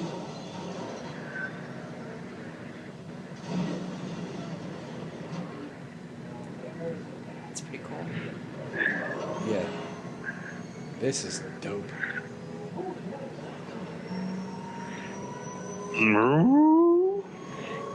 Oh, you want to play? Come on. Oh, it's so cool. I love it. It's pretty awesome that they actually flipped that truck. I know. Yep. And I also love how he drives up the wall and then flips it around. That's cool. Yeah, that's pretty awesome. You know, but just looking at movies and stuff, like this movie is I love because it's so real. Like the absence of CG. Is he acting in that? Yep. Nobody. And then we have, like, if you look at where movies go, I thought Man of Steel was a completely nice blend of the two. Right. But then I feel like when we get to BVS, we're going back into almost all CG again. Like to where we're getting completely saturated and away from the realness. Mm-hmm. And there's the relationship between the Joker and Batman right there. Love it. He antagonizes him. He wants him to do these terrible things, and Batman does it. See, Genie gets it. Why don't you guys? Hey, I'm all for Superman ripping his heart out, so. I'm not. Joker's awesome. Yeah, I'm cool. That's oh, come on. Just give me a minute. Love it. And there's Gordon. There's the other thing that drives me nuts. Who the heck was in on this Gordon thing? Like, we never really go into who was in on it. It has to be the one cop. Like, the one cop who checked his pulse. Because Harvey didn't even realize it, and neither did Bruce. The Hardy is being good or bad? Harvey's good. He's good right now. But still. Well, Bruce wasn't even there. Harvey kind of got, like, escorted away as the shooting started. Mm-hmm. There's Ramirez. Yeah. Yep. Always thought that the zoom in on Ramirez, like, yep, like she's dirty. Yep, something's going on. Like they're not focusing on her for no reason. God, I love this. I do love that. How Joker's doing? But I wish they would have had something else in the pockets, like deck of cards, like some chattering teeth, just something else weird. But they're going for realism, so I understand like the 14 knives or however many it is. Matches on prints, no DNA, dental, clothing is custom, no labels. The visual. He's a ghost. Awesome. What was that? The visual of him in the cell and the lighting and his just everything. It just is such a really great picture. There he goes. Nolan really knows his camera angles and lighting. I gotta say, Well, Nolan is really. That goes back to Wally Pfizer, who is Nolan's cinematographer for like everything. Now we have a color change. I like how that was ad-lib, by the way. Like him clapping when he was announced commissioner, Heath just did that on his own. That was not in the script. I love that. I love this. The subtleties in his smile and his eyes as he looks at the guy in the cell with him. Mm-hmm. But yeah, cinematographer, heck of a job. There's such an interesting relationship between a cinematographer and a director. But you're right. Did Daddy save you? It makes me wonder how much little Jimmy there knew. Did Batman save you? Actually, this time, he saved me. Oh, I saved him. Never mind.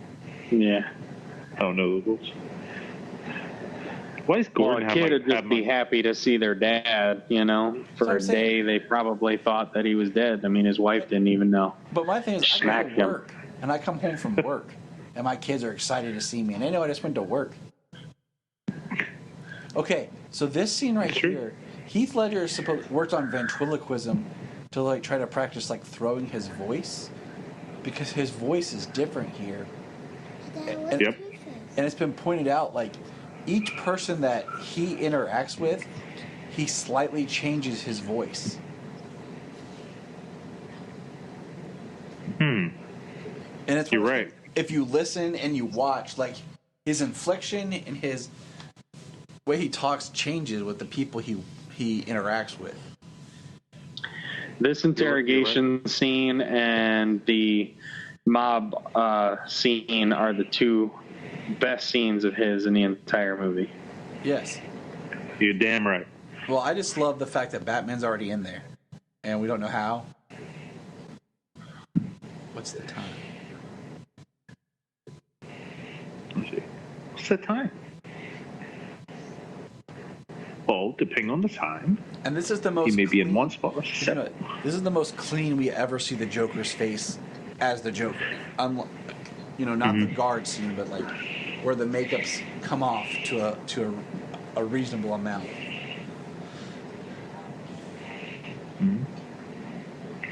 Old good cop, bad cop routine? Not exactly. And it's so interesting, Batman in such bright light. Did you see that little flick of Joker's eye, though? Like, he knew something was behind him right before. Yep, he did. He's like, what's next? You're right. He's just so damn smart. What's funny is with the lights off, he looks more like Heath Ledger. With the lights on, he looks less like Heath Ledger. Yeah. Oh, gosh, yeah. I don't know have you guys ever seen the script to screen little video of this where they like show the clip above and then they have the script rolling below it? No. You should check it out.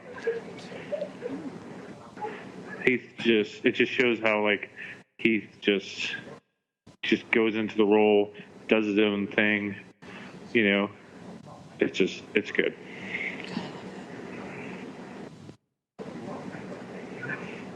I like that line.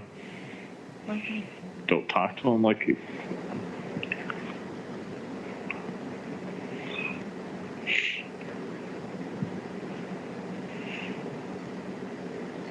like a leper.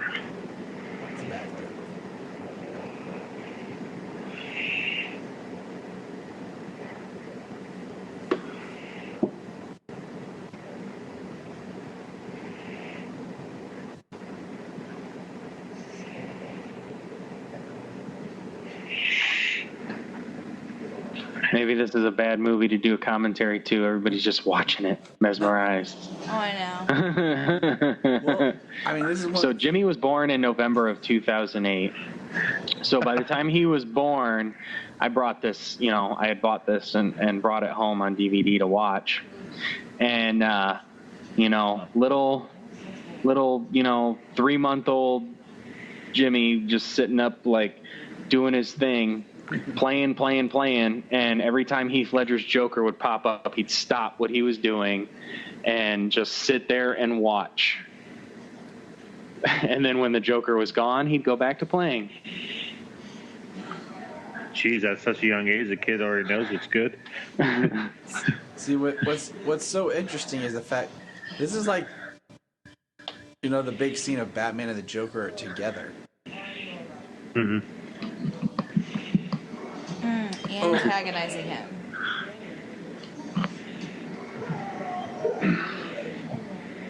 That's funny because he knows he won't do anything to him. He beat me.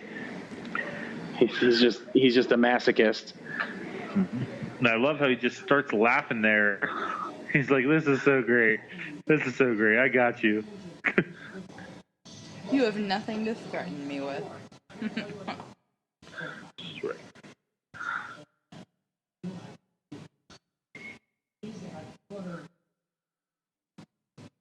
Dude needs to brush his teeth.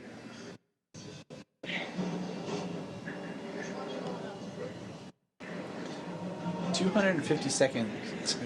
Look at all the twos that are in there. It's like a palindrome. Like 252, and then that's where Two-Face is born. You know, like. Oh, gosh, man, I feel stupid. I never even noticed that. It's stuff you notice more when you watch stuff with caption on. Right. Well, I'm deaf. I do that all the time. That's true. But so it's just like another thing for you. It's not something you realize. I can't believe I missed it. Also, I would like to point out, I don't know if you guys have ever, used gasoline in your life or worked with gasoline, but, when you light gasoline, it tends to be like, whoosh, and spreads to wherever the gasoline is. And Harvey kind of gets the gasoline a little bit on the other side of his face. So I'm just going to throw that out there. He stopped dropping fast enough. The gasoline burned a perfect line in the middle of his face. Makes sense. See? Yeah. This is the cop I feel like he's actually a good cop. He's just an idiot. And also, why in a locked interrogation room is a guard inside with him? Thank you. Like, that wouldn't happen. Nope. Not even in Gotham. Nope. Especially in Gotham. Who wants to be in the friggin' cell with a psychopath in Gotham? Hugo Strange. That's about it.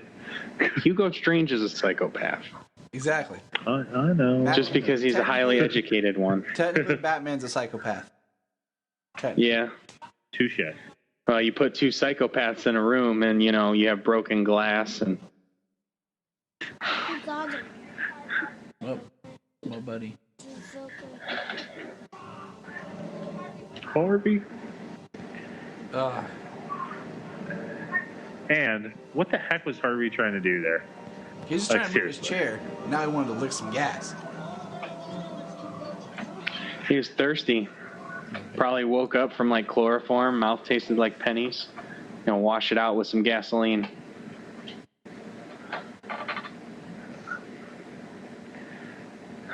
Get out of that room, you stupid idiot.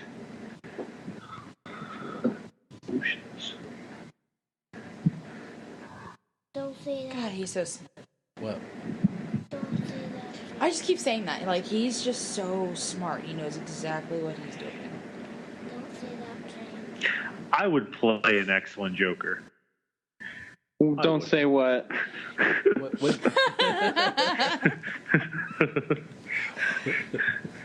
What'd he say, Solomon?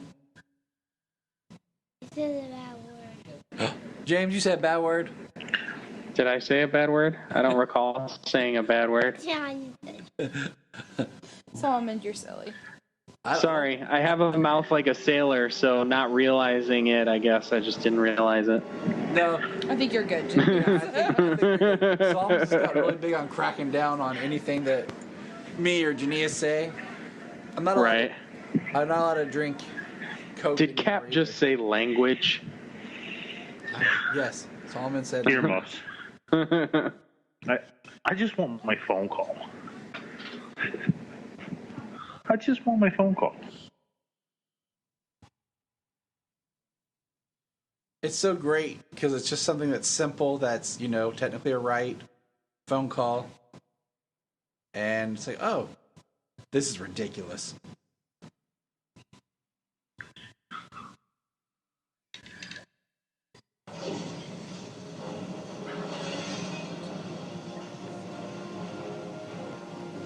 And he's just standing there like, ta-da!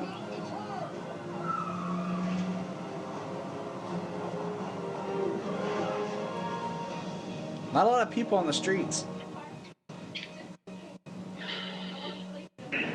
Oh, you look at Gotham in episode 11 of Titans, and there's like too many people on the streets.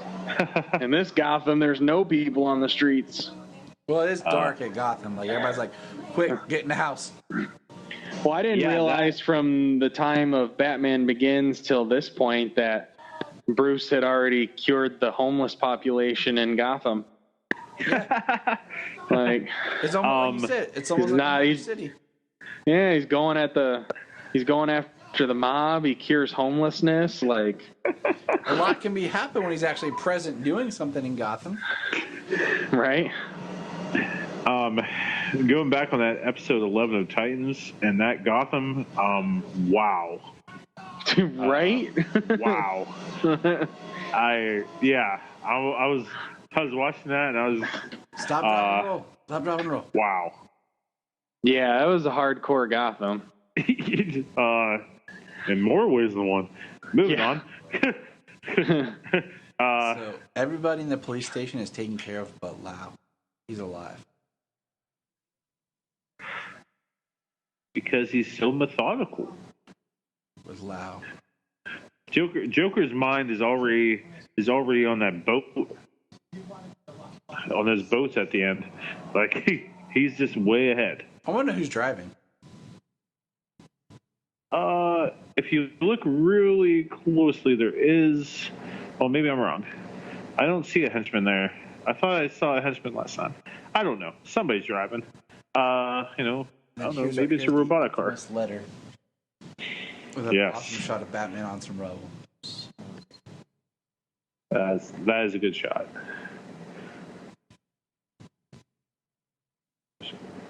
What happened to Harvey, Daddy? He got gas. Burned his face, which was going to make him Two-Face. I remember watching this movie in the theater that night, and like once I saw Harvey, because I tried to not follow much of what was going on with this movie because I didn't want to be spoiled or anything. Like I had no idea Harvey was in this movie when I first saw it. I just knew the Joker was going to be in it, and the whole time I'm sitting there, I'm like, are they going to do it? Are they going to do it? Oh, Two-Face will probably be in the third one then. And then when they did it in this one, I was impressed. I was glad they did. They found a natural way of including him, but I wasn't sure if they would go full Two-Face or what. Yeah. So, two things. One, Batman has always had a rule of not wearing the suit in the public area, the home space outside of the cave and stuff. And two, like coming up here when he knows he feels this guilt over Rachel, but like burning the note, like he's a billionaire with all of these places. He could have, held on to this note, and within the 8 years, he could have at least alleviated his guilt to a degree by, like actually letting him know what she was thinking before she died, instead of living in this fantasy, in his guilt-ridden fantasy. I mean, he's Batman. He knows he feels guilty for his parents. Like, this guy carries guilt with him for his life. and he would let him do that for longer. But it's kind of a crappy thing for Alfred to do. Well, that's why he fires Alfred. But I don't know. I think Alfred was just thinking, like, he's suffering. Like, Gotham needs him, and if I tell him that Rachel was just done with him, it might break him right now. Like, I'm not sure what Alfred was really thinking. I mean, I could understand the guilt. Him being eaten up about the guilt right now of Rachel dying, but the fact that he burns the letter and just kind of like, he gets rid of the evidence. Like there's nothing he can do to absolve Bruce of what he feels after he gets rid of that. So after he grieves, at least, he'll always carry the guilt. But after he grieves, at least he could, allow him to, like, what was she feeling before she died? Like the last thing that he could possibly have known before she dies, and nope. He just takes it away from him. Yeah. Okay. So, what would have made some sense in this 8-year gap from this to the last movie is that one thing that always bothered me is that the way this movie ends is like, oh, he's Batman, he's gonna take these hits that other people can't take, and then you start Dark Knight Rises, and he's like, oh, okay, he quit like 8 years ago. Okay, that makes sense. But yeah, like he quit the night Harvey died. Like, right? Wasn't there still crime going on before the Harvey Dent the Harvey Dent Act was enacted and that kind of stuff? Sure was. Yeah. So it would have made. I don't think. Good. I mean, they used a lot of great stories. They picked a lot of great parts and used them very efficiently for the most part. But there are still some decisions with this trilogy, mainly going into Rises, that I feel were not the best. I agree. Because it really detracted from that third movie, which was supposed, it's the third one. It was supposed to be big and huge, and like coming off of this, people were like, could it be better? Like, but not expecting it to be better. But it's like, come on. I thought it would. Death affect the plan. I thought it would at least wrap things up better. And I think that Nolan he had this solid plan, this solid idea of having Heath come back for the third one. And then when Heath passed away, no one he just didn't know, he didn't have like a really solid plan B. And that's why Rises was just so off. And my thing is with this, I felt like this movie was like Batman Begins was just that, Begins. The whole movie was kind of bringing Batman to fruition. Then this movie comes out, it's like, this is our Batman movie. I feel like we're just getting started. We're just getting Batman going. And then we get it's like, okay, it's done.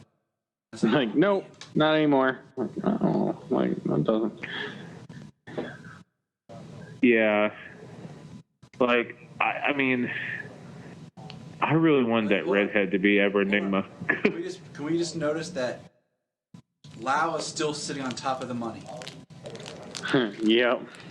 Okay. The money is now burning, and Lau is sitting on top of the money. I missed that. Yep. Lau never got off the money. And if you listen, there's like a kind of scream in the background, but it's so faint.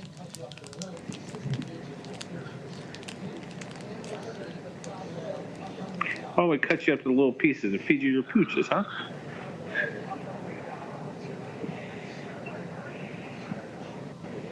And that's the thing. Everything burns.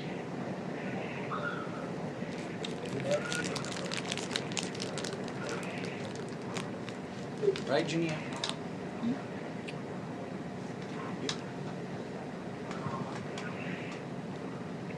Everything burns.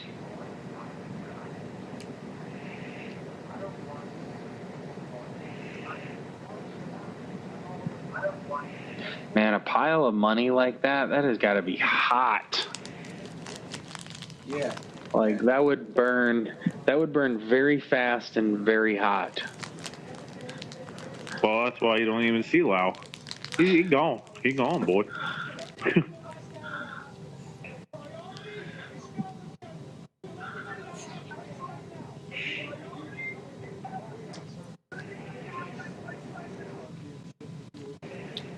Good old Reese.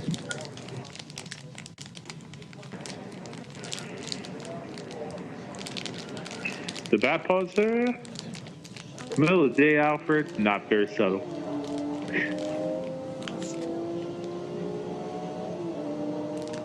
I do like that shot though as he's driving. Me.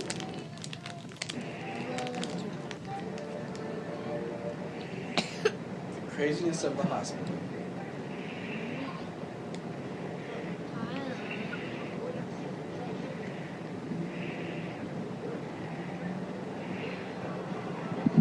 Yeah, an ordinary sentence would kill that man.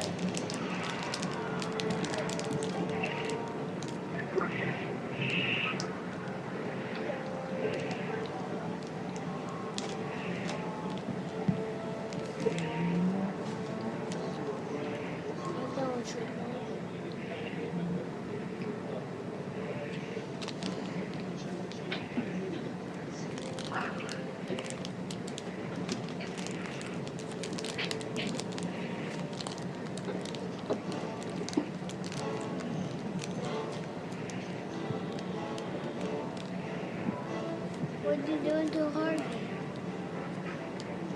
What you doing to Harvey, Daddy? Dad, what you doing to Harvey? They're trying to take him. They're evacuating the hospital. Hey, what? What place can take him, Daddy? Joker wants him.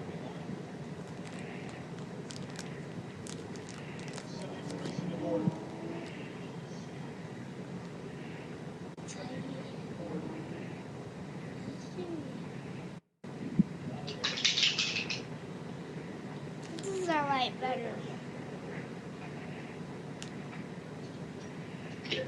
Sadie and Scooter. Scooter, baby. Hey, Dad, do you ever saw Scooter?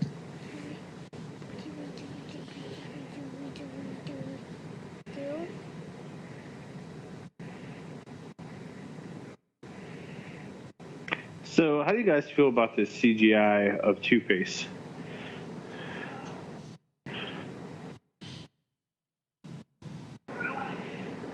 I mean, it still holds up. I thought it was done pretty dang well. I'm not a big CGI fan, but I thought it was done very well. Best looking Two-Face I've seen. A lot better than Tommy Lee Jones, that's for dang sure. Yeah, for sure. And how does Joker enter this hospital just wearing a mask over his face? Like, just whatever.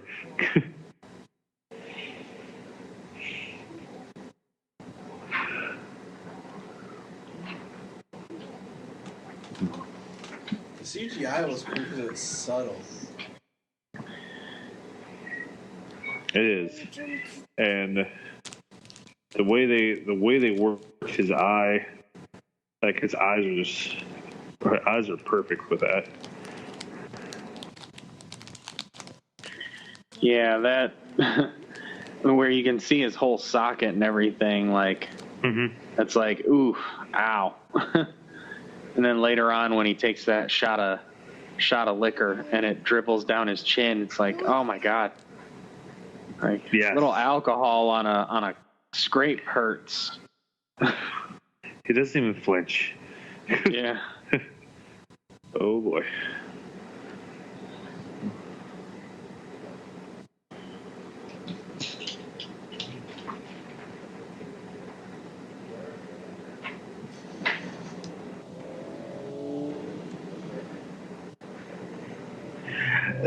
I just love how the Joker can say anything to anyone and get them to essentially do anything he wants them to do. He just knows everything to say.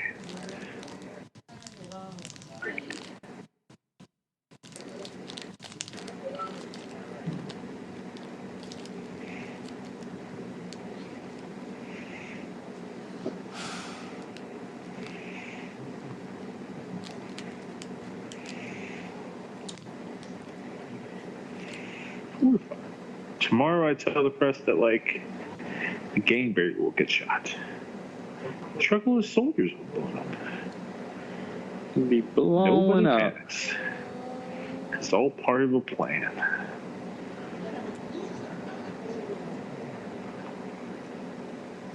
Everybody loses their minds.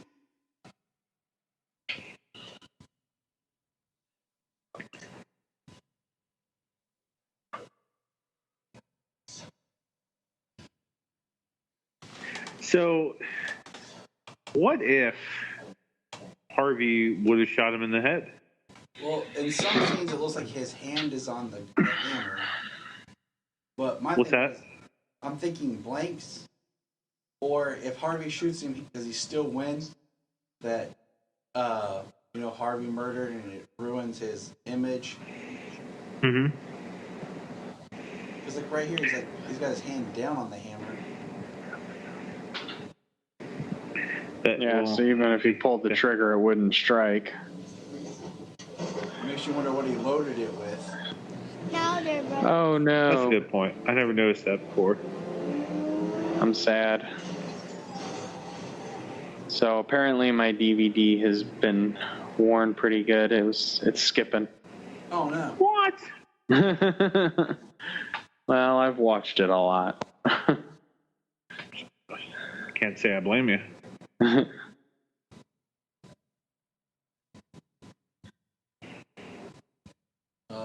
Yeah, he does have his finger on the trigger, or on the hammer, but... I think that might have been the first time that Gordon might have suspected Bruce. So when Bruce crashes in that van, I think that might have been when Gordon's like, something's going on with this Wayne guy. Oh, James, poor guy. That Lamborghini got smashed. Oh, okay. Yeah, I'm on the Joker walking out of the hospital right now. That's where I'm at, and wondering why this last explosion didn't happen. Something with that Lamborghini. I forget the name of it, but it's the Italian name of it is something for bat or something like that. Gosh. Well, hold on. Let me try to look that up. Yeah, I'm seeing the hospital explode now. Okay. Hold on.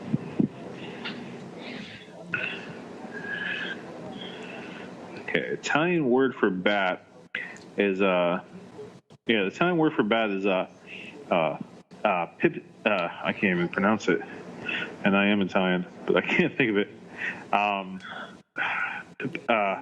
Pipistrello. But hold on. Lamborghini. Name of.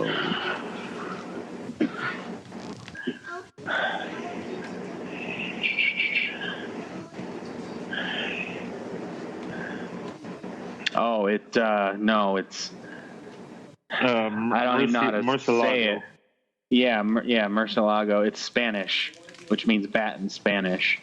That's it. Yes. Even though the Lamborghini is definitely an Italian car. But you're right. Murcielago.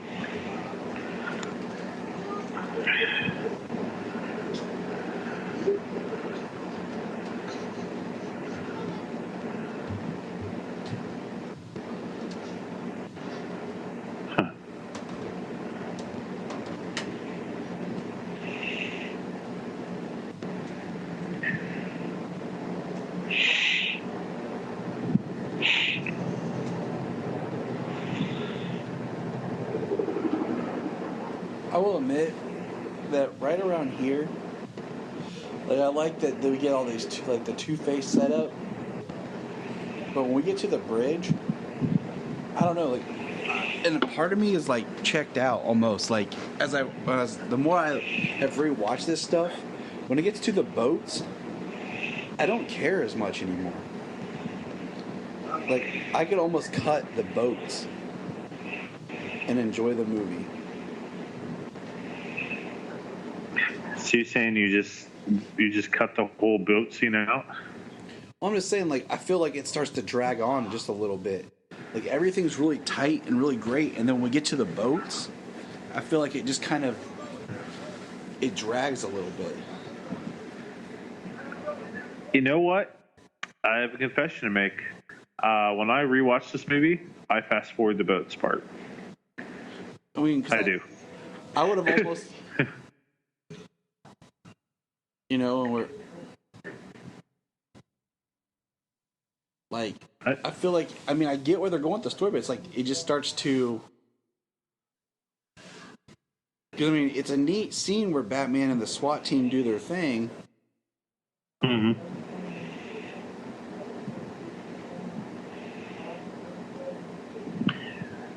Well, I mean, it's quite a different kind of thing. The story's been really succinct and focused entirely on the characters, focused on Bruce and Batman and Dent and the Joker and Gordon. I mean, it's focused pretty hard throughout the entire movie on the central cast, and then when you go to the boat scene, it expands to all those extras to show that people aren't like what the Joker believes them to be. So kind of like opens it up, and it becomes less focused on what's going on. So I can definitely see, see where, and I felt the same way. It slows down, but it's a change in what's going on. So, whereas everything's been so focused on moving forward.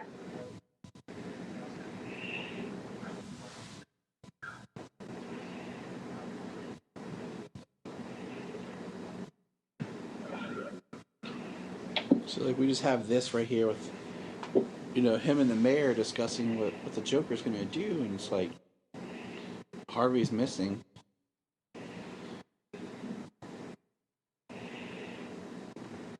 I don't know. It just feels like, in some ways, you could have.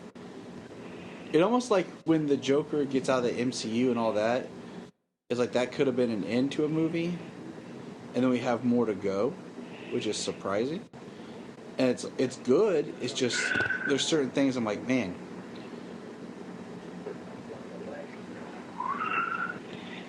Because I mean, I like Two-Face doing his thing.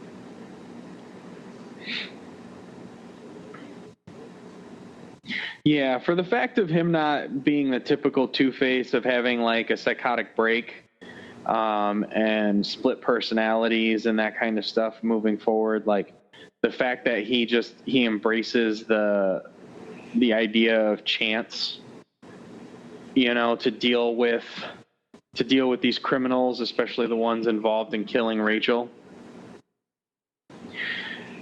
Oh, I never even noticed that, but Dent grabs up the guy just as the camera pans over. Like, you barely see it happen. It's the first time I'd ever seen that before.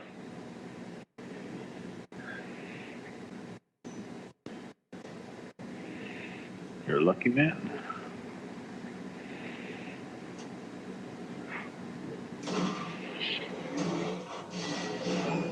But yeah, not having him become this crime boss, just dealing with people in his own way now.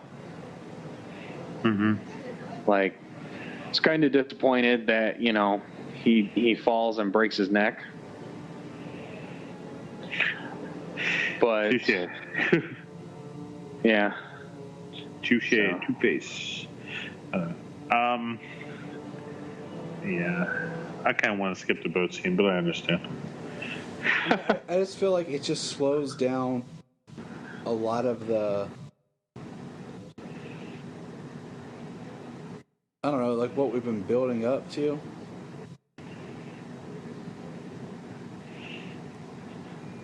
It really drags, and even the scene where he's just talking to Lucius to search for the Joker with the sonar, that drags too. Yeah. I mean, it's well done, but I just feel like in a lot of ways, what should be like this gripping conclusion gets stretched out. Mm-hmm.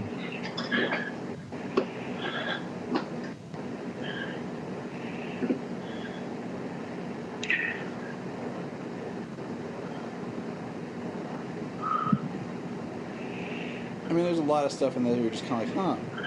Nobody saw the barrels till now. Like, I don't know. No, I hear you. What if they would have done something like had all the dirty cops that Harvey would want to kill in a building, and the Joker was just like at the top of the building, like taunting Harvey, and Harvey was just going and killing these officers one by one, and then that was your final type thing? And there's a line we're going to get to. I don't know. There's a line we're going to get to later. Yeah. That at the end of this movie that I still just don't feel like, I don't know, it doesn't work for me, and we'll figure it out. But oh no, I like figuring stuff out, and I also love as much as I love this movie, I love that I can nitpick it.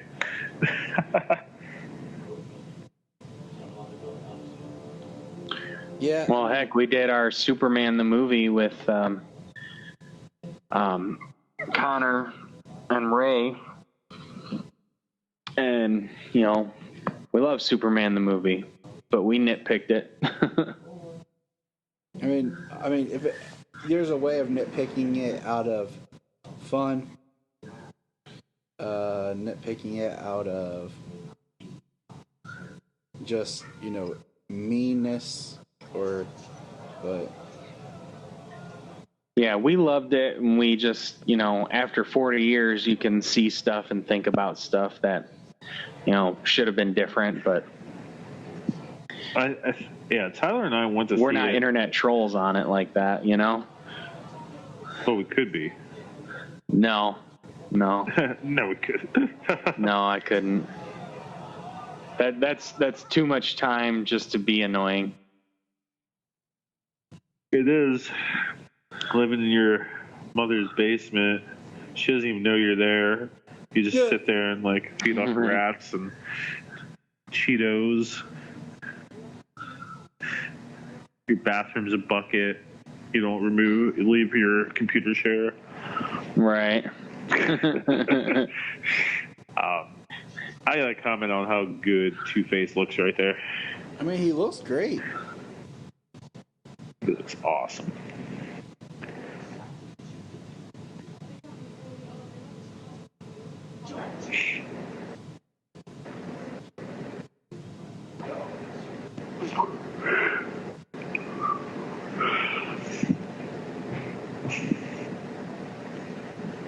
Harvey doesn't even care about hitting women anymore, man.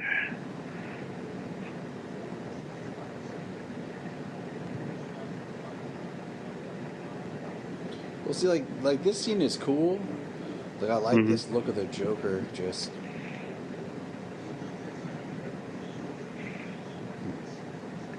looking over his chaos. Like they've been doing this for a long time. Like with the Joker, it never is.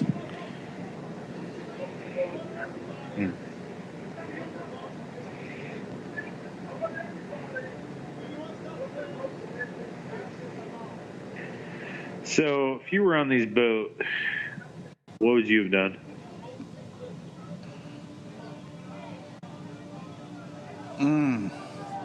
Jumped off the boat and started swimming. Yep. Yep.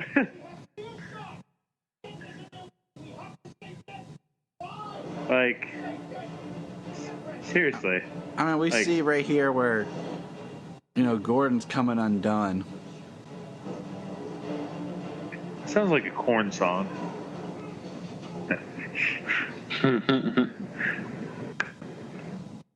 This was easily oh yeah, I could see why.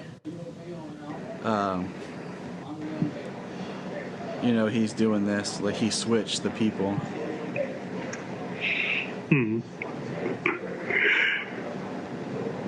Well, I can't stop yawning. I apologize. It's getting late. Yeah. Yeah.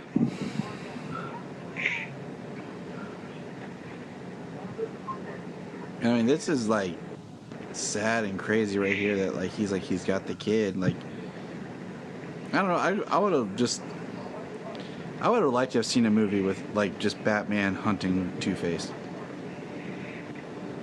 Thank you. Right.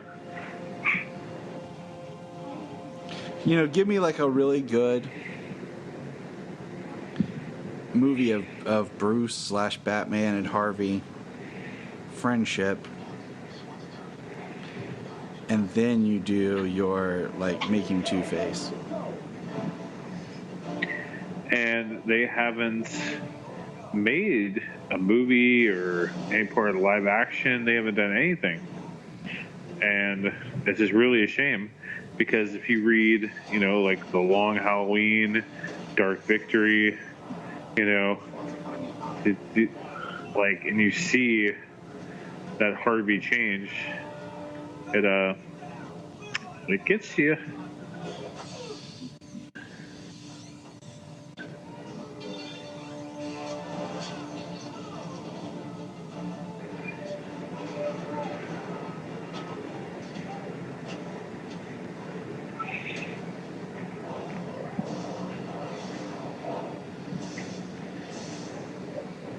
The music's great.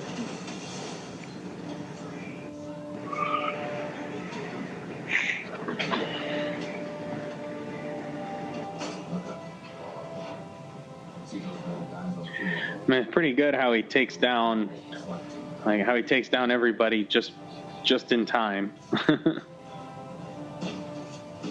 Barely makes it, yeah. Spends most of his time fighting the police. That's always good.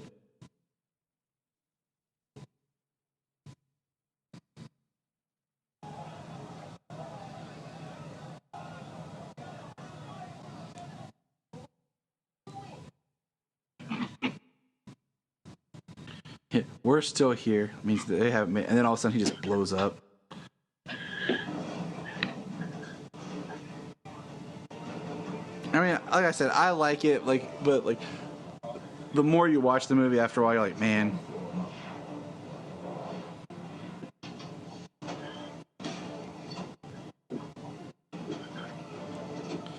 Get him, Batman. I mean, Batman's smart. He figures it out. Yeah, it's you know, the only good part of this entire sequence with the boats and stuff is him doing his thing, saving everybody and taking down the cops. Because I'm Batman. And then he just kicks it, and they go flying.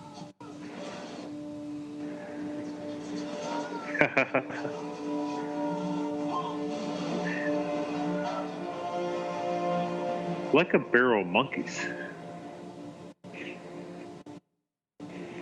I never thought about that till just now. Barrel monkeys. Yeah.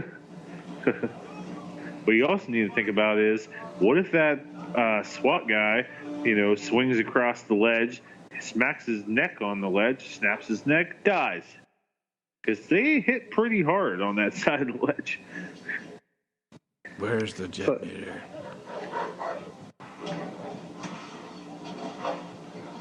In this movie, it's where's the detonator. The next one, it's where's the trigger.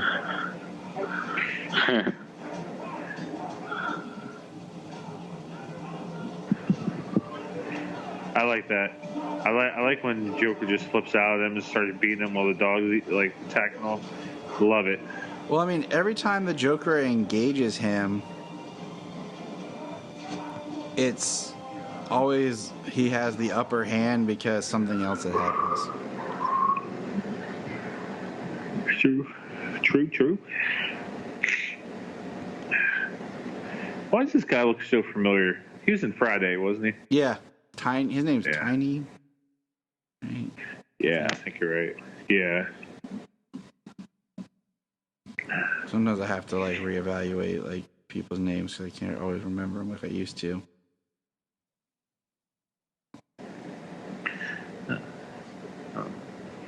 He looks like a Jim.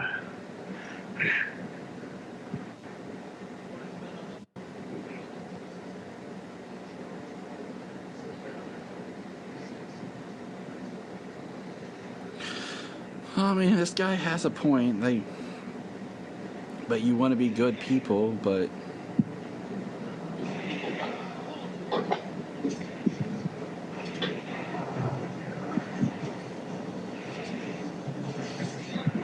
with all my skipping and stuff, like I'm a little bit behind you guys. That's okay. Like after a while, like you just know it by heart so much. But oh yeah, I thought about just kicking back and not even watching the movie. Like, it was good the first time I saw it, but then, like I said, upon repeat viewings, I'm just kind of like, okay. It just, I don't know, I feel detached from a lot of this, like. So. Yeah, that's what I said. Knowing this movie so well, if we weren't able to do it tonight, we could have done it all on the road while I was driving, because I just know it by heart.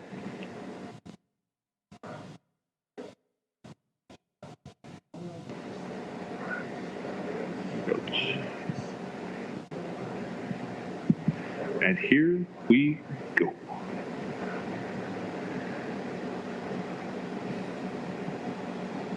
I like it how, like, it would have been cool if there was like a clock or something that kind of signaled to everybody, like, oh, we should have blown up right now.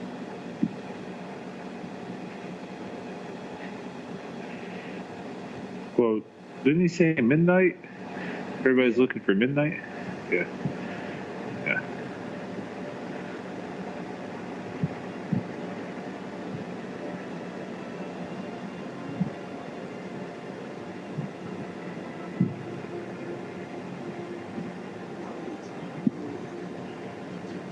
Oh, yeah. Everyone's as ugly as you, and like. I mean, kind of interesting, like.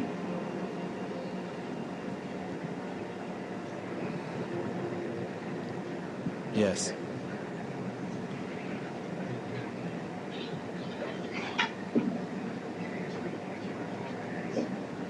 No.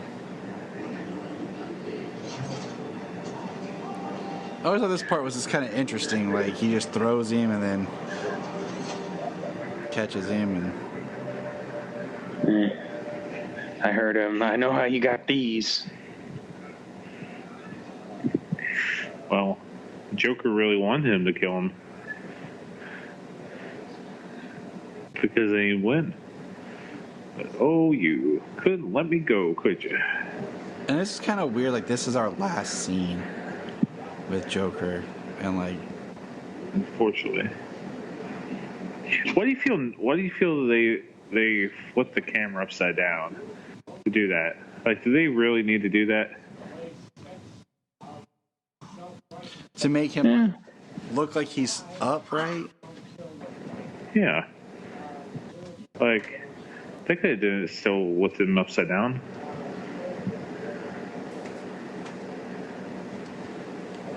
I think you and I are destined to do this forever.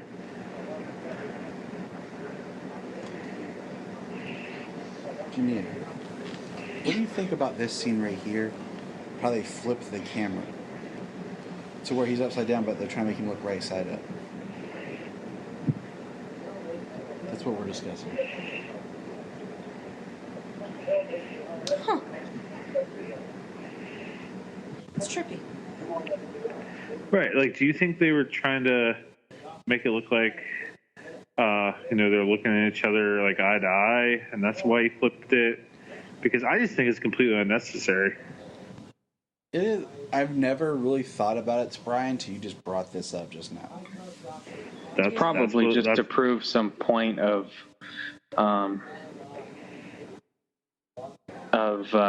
Joker's psychosis at this point. I feel like it's trying to symbolize maybe their opposite perspectives. I mean, you know what I mean? Like, it's just kind of showing how very different they are. I don't know. And I just... Well, then why wouldn't you keep the camera upside down like that then? Like, why flip it so that it somewhat appears that they're eye to eye? Or is it them trying to show that they're on the same level? It's just two sides of the coin. Like, I don't know. I've always found that weird. I don't know. The shot I feel like it's missing is like a wide shot where you can see him upside down, see Batman here, and them looking at each other like that. Yeah. All right, so this is where we have like our big Two-Face moment. And it was worth it.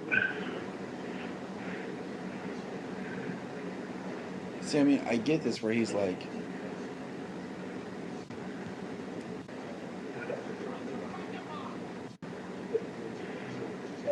Oh, I meant to ask, so Junior, what are you thinking of his face now? Couldn't be more attractive. Thank you for asking. That's what I'm here for. I ask the hard questions. oh, can we just think about something real quick here? So we have Barbara holding their 2 children. Okay. Yes, I definitely want to talk about these kids. And if we remember right, in Batman Begins, like, they had a baby. Like, didn't we hear a baby cry? I don't remember. Yeah, I can't recall. I don't recall.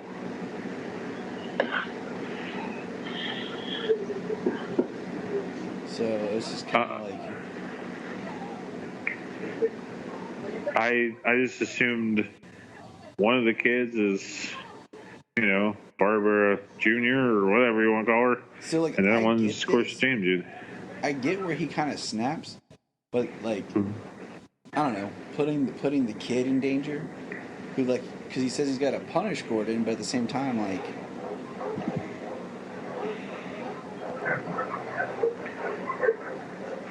Rough.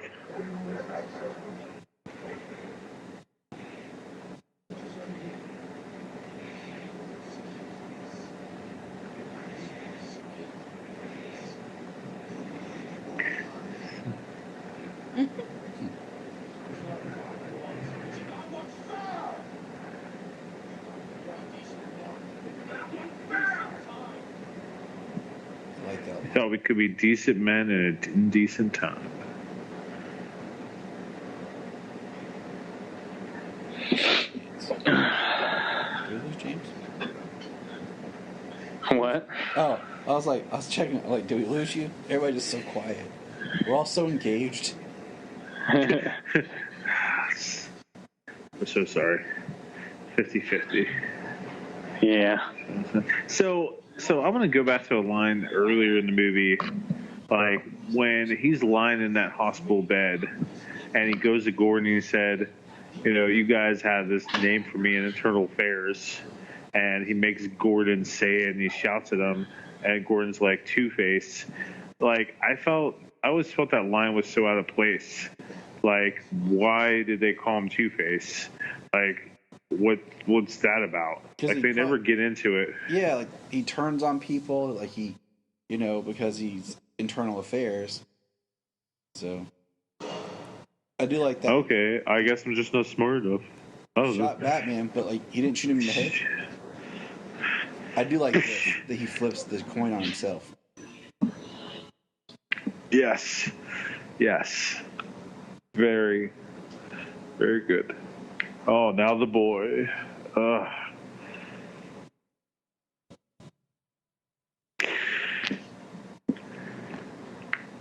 Don't punish the boy.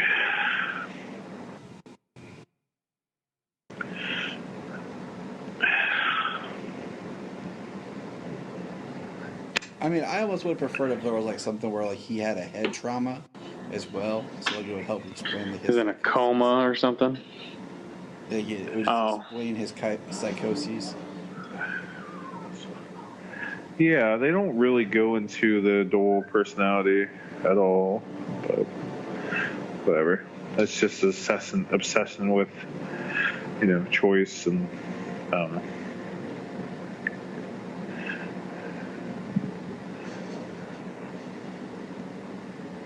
Ow. And that's how Batman jacks up his knee. Man.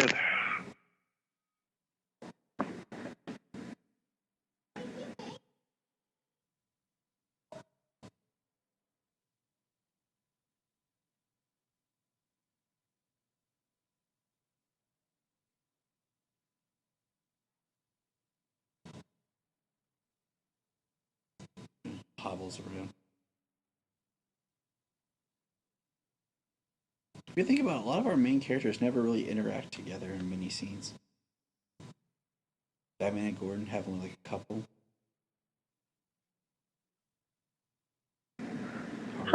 Harvey's done. Batman and the Joker have like 2. 3. Mm-hmm. Interesting observation, sir.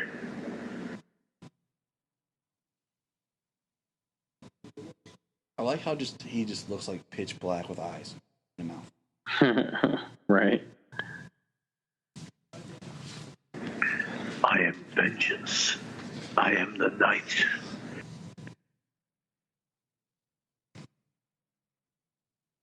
Like with his eyes closed, it's crazy.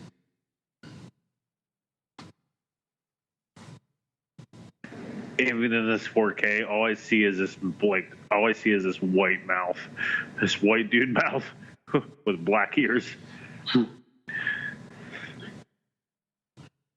It's like that meme. Like, this is why Batman does his crime fighting at night, and his mouth is tan in the window, and the rest of his face is white.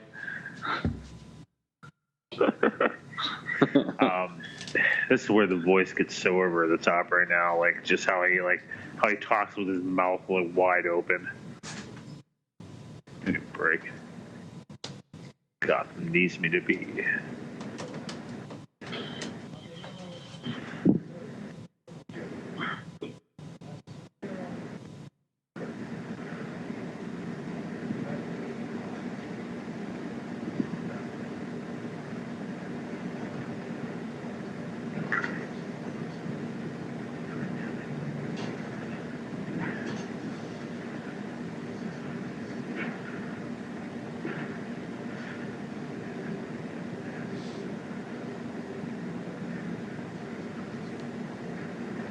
Burns the letter.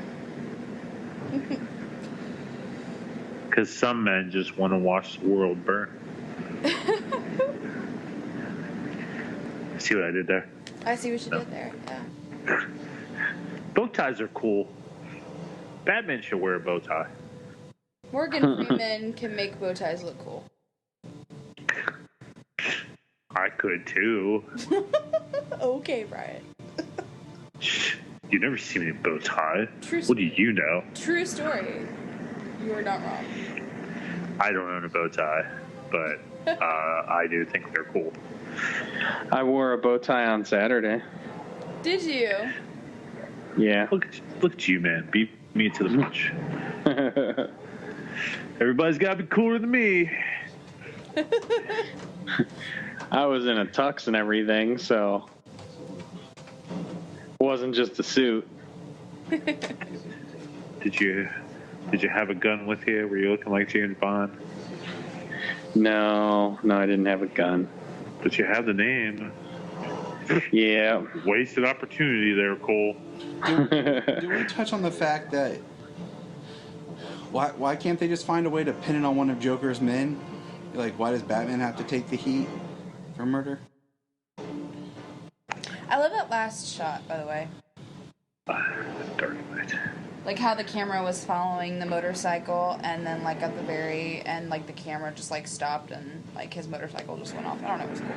I like how the camera kind of flips around.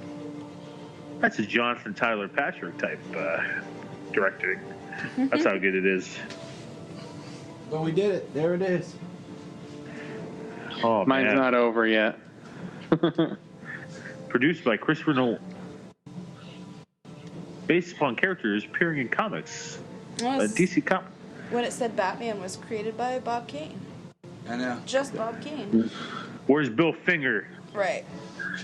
Wait, Brian, you're watching Yes, you said the 4K version? Yes, sir. Is it yours or is it streaming?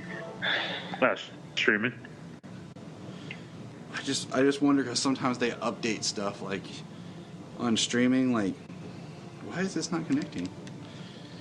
Like, I know like iTunes is big on like updating things. Yeah, iTunes does it, but I got the package when they released the 4K. Just or maybe I didn't. I don't know. But if you buy stuff in HD with iTunes, they'll update it to 4K for you. So I was trying to remember. But there, I hear you, man. that was the Dark Knight commentary. So with us quiet and engrossed in the film from time to time. We apologize, listeners. I mean, watch the movie, you'll understand. Thank you for listening and being part of this. We enjoy doing this. I know it's a little rough sometimes. And join us next time when we do Suicide Squad.